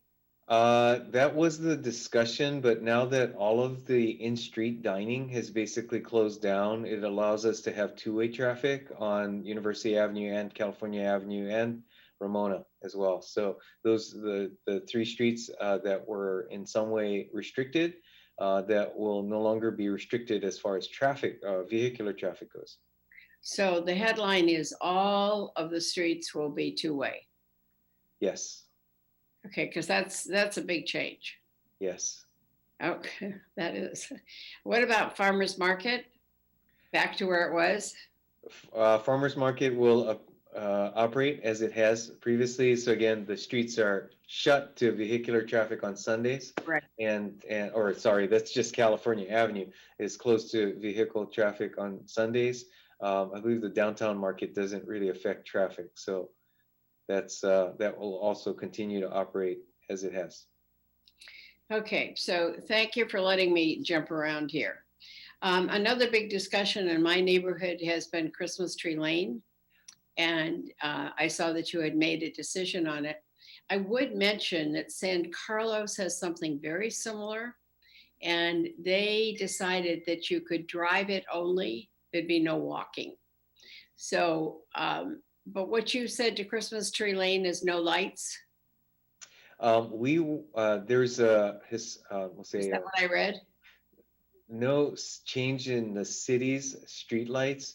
Annually, our staff, utility staff, right, have gone out to make them red. Yes, and we thought that that would not be consistent with shelter or stay at home, in order to have the city participating at that level. So we won't be switching out the street lights. It does allow the residents on Christmas Tree Lane to go ahead and do their own decorating, but I understand that there are some follow-up conversations that are happening among residents as to the level of decoration that they will be conducting. So if we see lots of groups congregating on that street, what would you suggest? Because that's a really busy street. Yeah, so we're hoping that our participation or lack of participation limits or doesn't increase the level of pedestrian activity that would be happening. I know that the organizers of Christmas Tree Lane were also encouraging any people that wanted to see the decorations to do so by car rather than on foot as well. But we have not gone so far as to attempt any regulatory restriction on the ability of pedestrians to be on the street. We believe, quite frankly, that might be problematic for us to enforce, or basically we would not enforce it. And as such, would simply rely on social awareness to avoid walking along Christmas Tree Lane and simply encourage people to do so in vehicles. So Monique, I see you, but I can't just let that one go because that's a street I know well. I think that is one where you really may want to discourage the walking even more vigorously after watching Sarah. You know, for those of us who watched Sarah with those eyes that looked as though, you know, we were having the true pandemic. We are. It really left me very sobered. So I think there may be times when we can hang back, when we do have to do more than we would like to do. I would note, Councilmember, and thank you for your questions. We do have a representative from the organizers of Christmas Tree Lane in our audience currently. So if you had any questions, and I actually out there you raised your hand, Leslie Berlin from the Christmas Tree Lane organization. So if you wanted to ask any questions, or perhaps Ms. Berlin wanted to also comment to the council at the mayor's. Please, Ms. Berlin.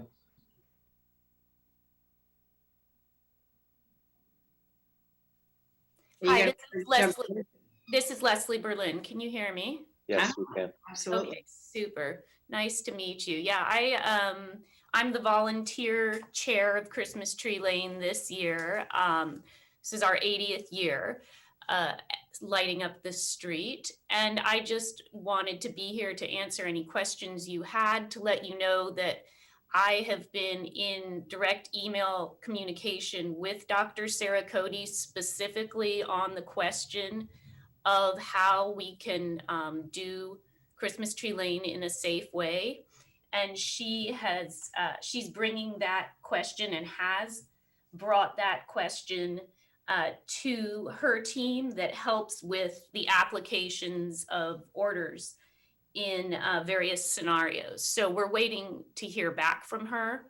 And I just want to let you know that we are 100% committed to the safety of our town, our community, our first responders, and our health leaders. And so we're waiting for her guidance. We have a set of plans that we had already put together in which we encourage car traffic over foot traffic, social distancing of 6 feet, masks required, and we've also together committed to paying for signs that'll go on the sidewalks. As you can imagine, there are 2 sidewalks, one on either side of the street, that will indicate that foot traffic is one way on each side of the street to try to avoid people crossing. Great idea. That's a good idea. Well, thank you. That said, we all feel like we would love the guidance of someone whose job is to think these things through. And we've been very fortunate that Dr. Cody has said that this is something she's looking into. And we're hoping to hear back soon. And also, I just want to take the chance to thank the city for the support that we've experienced. Mr. Shikata has been incredibly responsive as we've tried to figure this out, because we want everyone to be safe. And we also think it would be wonderful in this incredibly dark time if we could provide a little bit of light, and just one thing that could feel safe to people to drive by and see the decorations they've been seeing for decades. But again, we're waiting for guidance, and we'll follow that guidance once we receive it. To the extent we can. I need to add, we're individual homeowners. I'm volunteering, as we have a committee of about a dozen of us who've just been, as you can imagine, trying to figure this out. It's been an incredible moving target. It's a cooperative effort to line the street with the little trees, but each individual ultimately makes that decision about what to light up, whether to light up their own homes, whether to pull out their own decorations. So we're doing the best we can, though, of course, ultimately it comes down to these individual decisions on our part. And we're hoping also, the community will continue to show the sort of responsibility that it seems like most of us have throughout. And we're expecting most of our traffic to be in cars. And traditionally, other than Christmas Eve, sometimes the 23rd, the foot traffic has never really been sort of horrible any year. But this year, I think especially, people are going to be very, very careful. That's our hope. Anyway, I'm here to answer your questions. I think I've told you everything I can, but. Single lanes, though, are a great idea, because our neighborhood is starting to fill up. Santa Rita and so forth is starting to fill up with those same trees. So people are out walking around looking at other neighborhoods and theirs. So a one-way indicator is such a good idea. Thank you. That was our friend Bob Harrington, who I think many of you know. Yeah. Thank you, Ms. Berlin. Thank you, Councilmember Niss. And thanks to all of our Palo Alto neighbors who bring a little bit of cheer each year. Just a quick comment. I did hear from somebody at Stanford that the dish was closed because of a red flag warning, wind and wildfire risk, not due to COVID. And they'll be reevaluating that as that's a relief. Yeah, but they'll reevaluate as the health orders and wildfire risk progress. So could change. But they've done the same thing that Christmas Tree Lane did. They're one way. So as soon as you get to the loop, it's one way. You can only go counterclockwise. Okay, thanks. Vice Mayor Du Bois. Yeah, I think we've covered a lot of it. I was on the weekend call with the county, as was Councilmember Niss. And again, the ask there was for up to 10% of our public safety staff to get involved in enforcement. And there was a lot of talk about using fire as well as police. And I wondered if there's been much discussion on our staff about doing that, particularly maybe early on with warnings and things. Would we get our fire department involved? We've had some discussion of that, and I think we really wanted to look at what is the nature of the interaction that would be appropriate for different types of staff to get involved. As noted, if it's a social, let's say, as you see someone playing sports on a field, to identify the right type of guidance to our own staff as to how to interact with that type of situation, as well as whether it's a business place, workplace, that again, we could provide sufficient guidance for the staff to interact in a way that's productive and not putting either the individuals or staff in an inappropriate circumstance. Okay, so I hear what you said. Is the fire department going to do anything if they're out? I don't know that we've drawn the fire yet into being able to intercede with a soccer game. So Kara, you could perhaps chime in as to how specific we've gotten at this point. Yeah, the fire department would be a part of that cross-departmental team. So we'd have myself in the city manager's office, a representative from fire, planning, and public works when we're looking at some of the business-related compliance issues. Okay, but those wouldn't be just if somebody's driving around and sees something, they're not going to stop and say something. Is that right? If somebody in the fire department or public works, even if they're driving by and they see a gardener or something, or have we thought about maybe just, kind of low key, low pressure warnings, maybe you put something on the windshield. Yeah, I'm not really clear how this cross-functional team is going to operate. So it'll operate more when we are looking at when outdoor business operations resume, capacity issues, weatherization guidelines. That's where that team would function collaboratively. With regards to some of the other issues and the social issues, we haven't gotten that far, and I think time will tell as we get into this new set of health orders.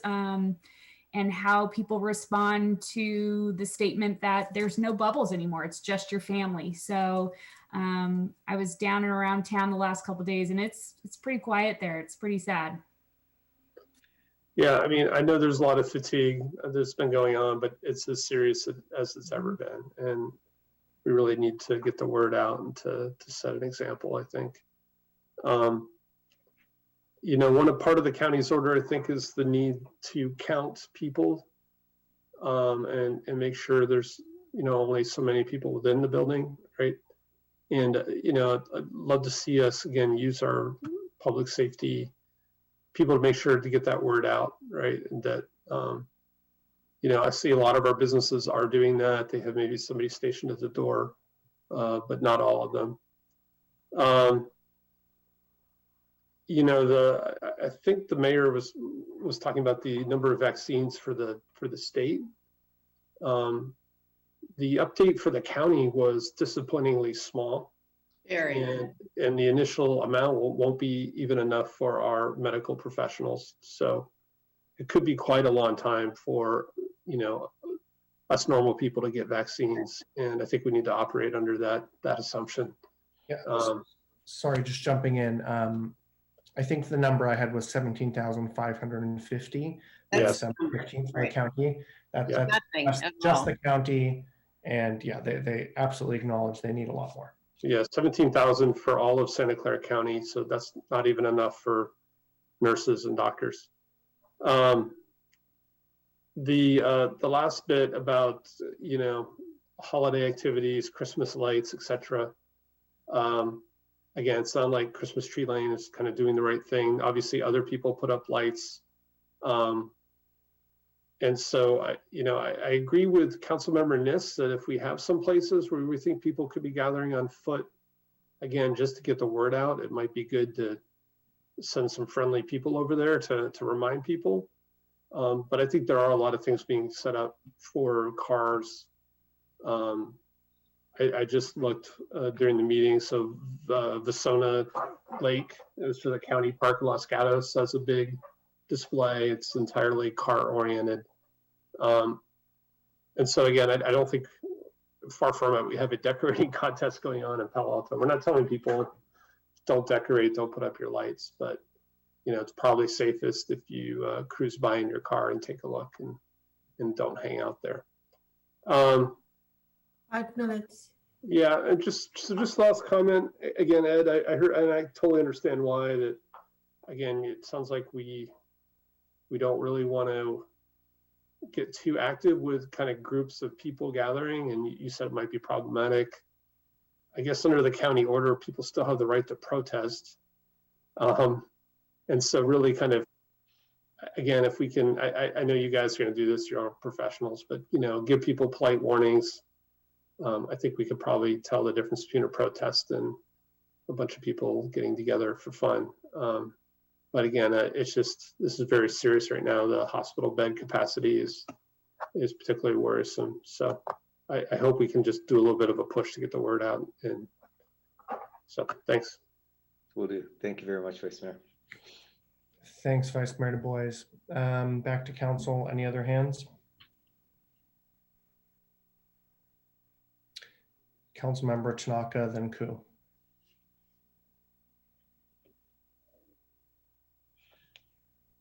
I think you're on mute, Councilmember. Oh, I hate that. Sorry about that. Yeah, thank you for the update. It sounds like a very serious issue. The numbers are very alarming. Makes me almost think that maybe we should have, as a nation, we probably should have had one very stringent short lockdown versus like this protracted lockdown that's going on right now. But anyways, it is what it is. Can staff talk about like some maid services? So does that mean that maid service to people's houses or gardening service, is that still okay? Or what's the word on that? Don't know if anyone on staff has specific information on that. It hasn't hit my radar screen. It hasn't come up specifically with that sector, business sector. However, I think it would come back to that you're only supposed to be around members of your own household. Okay. That might be a point of clarification that we see in the week if a family member should clear their house. But again, the people coming in to clean should only be around one household. Okay. And what about gardeners? Because that's outside. Does that matter? I think as long as they are not around other people that are not, from their household, it's fine. And again, these specific business sectors have not been, there's not distinctions. They're just the big grouping of orders that people have to follow. And so there's a lot of questions and inquiry into the county, and we're hoping for some clarification. Okay. I know that some of those things came up last time around. So I think having good communication about what are the rules, because it gets very confusing. And speaking about the rules, I think that's one of the challenges, is that the rules keep changing. And so it's hard to know exactly what the rules are, even as a city council member, right? Even as a city, it's very hard because they keep changing, it's evolving, and they have to, right? Because this is a dynamic situation. So how much, there's on the slides or talk about, perhaps having fines, but how much were you guys thinking about in terms of fines? The administrative citation level is being set by the county, and yes, Lieutenant Apple, do you have information on what dollar? The fines for businesses has been defined from 1,000 up to 5,000. For individual people, there hasn't been a determination of that yet. Okay, so right now a lot of businesses are suffering, as we all know. It's pretty devastating. A lot of business will not reopen ever again. But it seems the same could be said to a lot of individuals, right? A lot of people are unemployed, or their spouse lost their job, or they took a pay cut. So I think we should tread really lightly here in terms of, I'm not a big advocate of making people feel even more financial hurt than they already are, because I think a lot of people are. And so on one hand, I think we want to make sure that we are helping in the pandemic, which means that the rules are being enforced. But on the other hand, I think really draconian financial fines are challenging. Now, the question is, well, then what is the stick? How do we do it? So I think we're fortunate in our community that I think most in our community are very well educated and very conscientious about what we're trying to do. So, but I think a lot of things that the rules are confusing, right? It's not clear what the rules are. It's maybe sometimes even contradictory. You hear a lot of stuff through the rumor mill. So I think we should just go heavy on the education, communication, but really light on the fines, because I don't think that when you're kicking someone when they're down already, it's not the right thing that we should be doing. In fact, I would almost want to see something where there might be cases when we do need to have fines, but I would want to have it used very sparingly, and perhaps even something that gets some sort of review. So because there might be a good reason, or maybe the person didn't know, or the rules changed. I don't know, but I just think it has to be. It can't be just like, surprise, here's a $5,000 fine. It can't be like that. And so when does someone get a fine, like for a business? Like, is it the first time, or what happens? How does someone get a $5,000 fine? So, here in Palo Alto, we do a lot of education and a lot of coaching. And to your point of kind of getting together as a cross-departmental group as we address these things, we have not fined anyone. We have just most recently sent out a couple letters to businesses, just a formal documentation and request to come into compliance. That's the extent that we've gotten. And I think going forward, the model that we're looking at and considering is the follow-up piece with the businesses in particular. We can coach after the fact when we hear about something, but we think it would be a good idea to go out with the cross-departmental team, take a look at everything that the business is doing, and then go back and do the coaching and document it so that we can follow up and ensure compliance. Because the goal is to get everyone following within the health orders, and for businesses to operate to the extent the health orders will allow them. And I think for a lot of small business owners, the situation is that a lot of them aren't getting paid, or they're negative. They're actually paying money every month to try to keep things going. And so, so when the business gets cut off, it's like even more debt that they're feeling. So I think that's the situation. So it's, I think, I know just talking to some, I talk to businesses every week, and I mean, a lot of people are feeling very desperate. I mean, a lot of despair out there. So people, when they're desperate and feeling a lot of despair, they will do a lot of things that perhaps they shouldn't. But I think, yeah, I think we just have to keep that in mind, and conscientious about trying to help people when we're going through this really difficult situation. Right? Typically this time of year is supposed to be one of the best times for retail, but probably not this year. Maybe for online, but not for physical retail.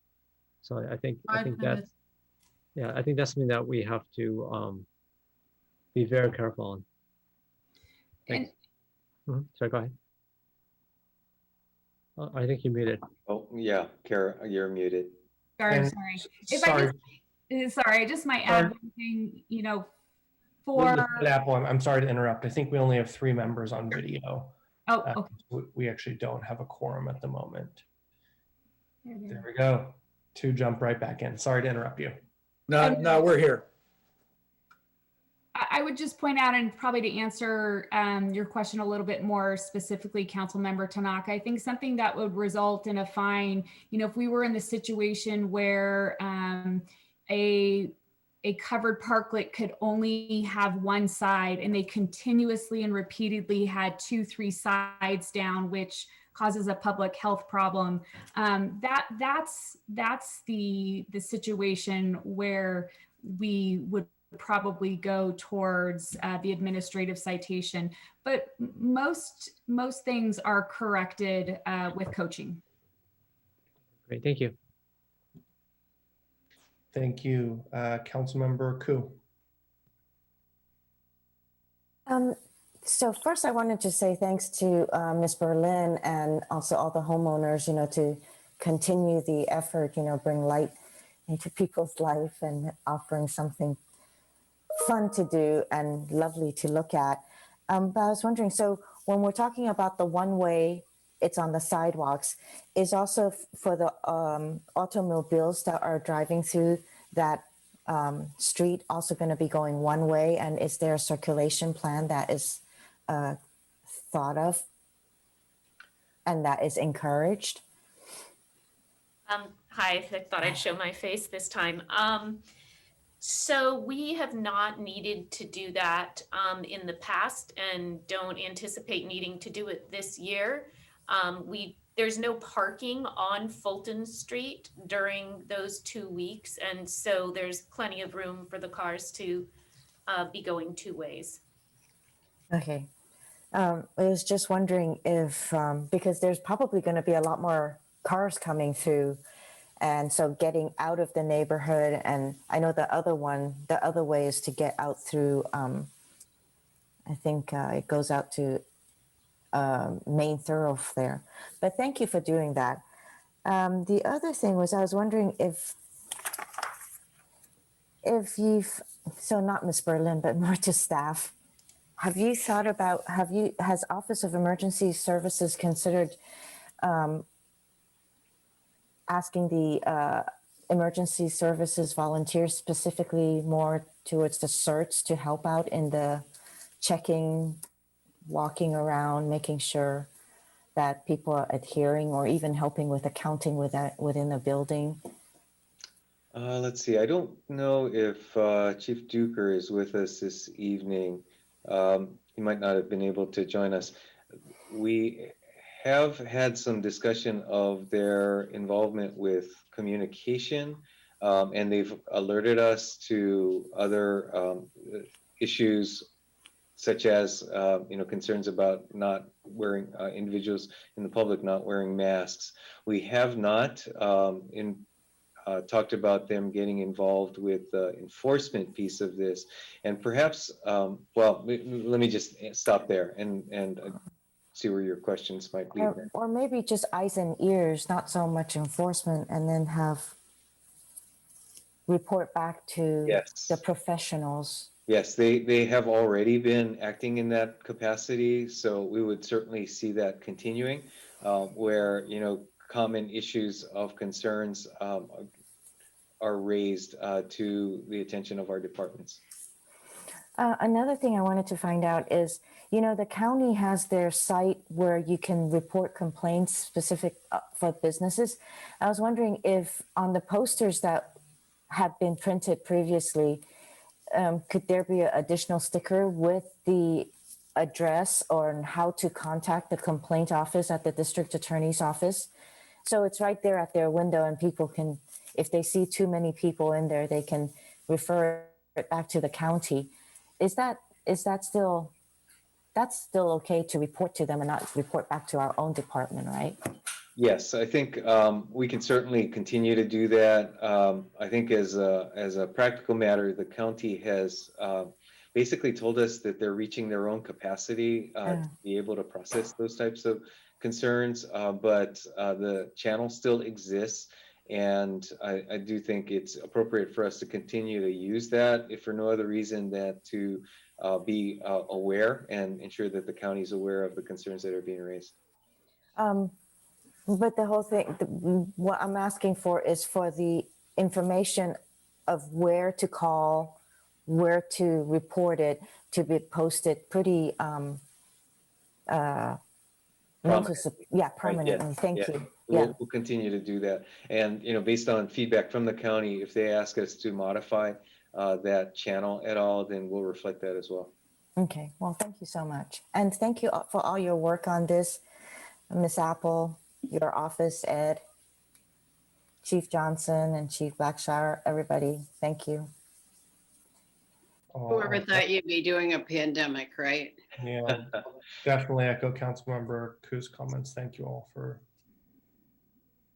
service above and beyond.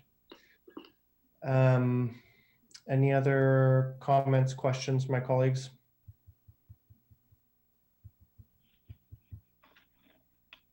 So who is going to, at this point, kind of pull all this together?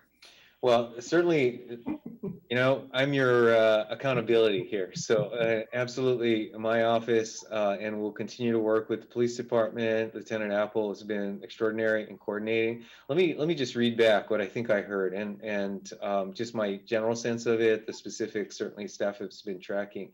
But the feedback tonight, I think, is really helpful to us to reinforce both the appreciation for the seriousness of the situation and the need for the city to be engaged, while also need to be careful about how we engage when it comes specifically to enforcement. I will continue to work with our departments to ensure that we're providing the eyes and ears and mouths as necessary to help with the education piece of it, while also being very sensitive to when and how enforcement comes into play. I think your comments really echo and amplify the same concerns that our staff has had, that getting involved at the enforcement level is something that we're very apprehensive about, so want to approach very carefully. So perhaps the team that Lieutenant Apple pointed out, or some version of teams, would be the limit of our enforcement activities, so that we can be very careful to ensure that our enforcement is done consistently and with very measured resources, so that we're not, let's say, overdoing it when it comes to enforcement, but are overdoing it when it comes to communication. So we'll approach it from that perspective and take our next steps accordingly. And we really appreciate the opportunity to talk about this with the council, because as we've said, this has really played out and escalated extraordinarily in the last 5 days. And so given that, we do want and appreciate your feedback and the flexibility that you're entrusting us with, and recognize the responsibility that comes accordingly. Okay, thank you all. Thanks to our members of the public. Thanks to my colleagues. Thank you very, very much to staff in the city and at the county. We really appreciate you all keeping us safe and helping us move forward. Okay, that ends item number 14, our last action item for the night. So we move on to council member questions, comments, and announcements. Please hit your hand if there's anything you wish to share. Councilmember Niss. So I will share what the Cities Association did on Friday night, which was as close as you can get to a holiday party when you're in the middle of a pandemic. But Eric was there, Gur Stone, anybody else that I missed? Oh, Ed, of course, was there. And it was lots of fun, actually. And some of us stayed on and chatted long afterward because, a lot of us won't see each other anymore.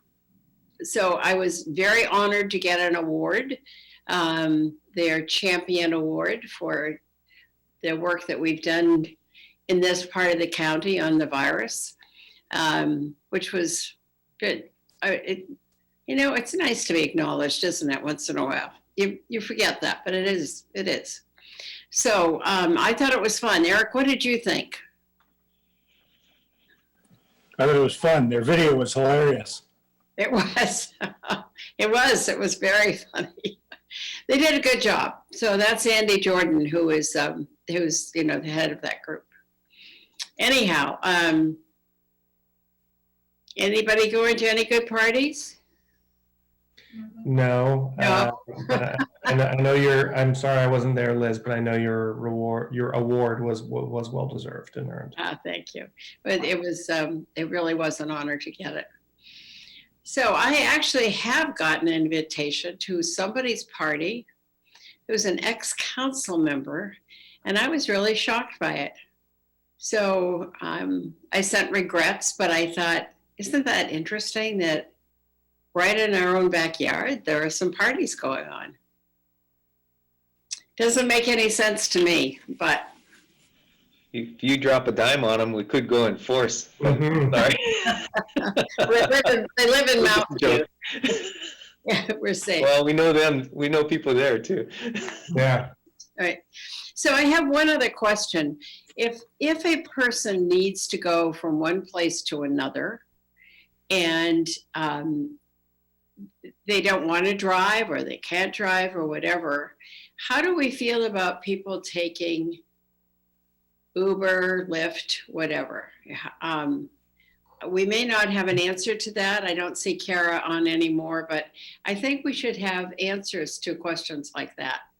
Avenidas used to have their volunteers who drove people. I don't think that exists anymore. Don't quote me on it, but I think I read the order that those ride share and transportation services are still allowed, but for essential activities. Such as somebody needs to go to the doctor, right? Yeah, I think so. I should review it afterwards. We have to admit there are some inconsistencies, right? There's 20% allowed at the Stanford Shopping Mall, for example. Yeah. Well, and I think it's interesting that if you go to church, you can gather, 100 people at once? Yeah. I think that's the rule. It's quite a few. Okay. Well, seeing no other hands, it's 10:24. I think we'll adjourn this meeting and just want to adjourn it in the hope that everybody stays healthy, safe, and sane. So wishing you all well. Thank you. It's pretty early. If you want to add another item, Liz, we can do it. And just tell us, what's your backdrop today? Well, that's Lake Baranda. That's at Foothills. We're up there last week.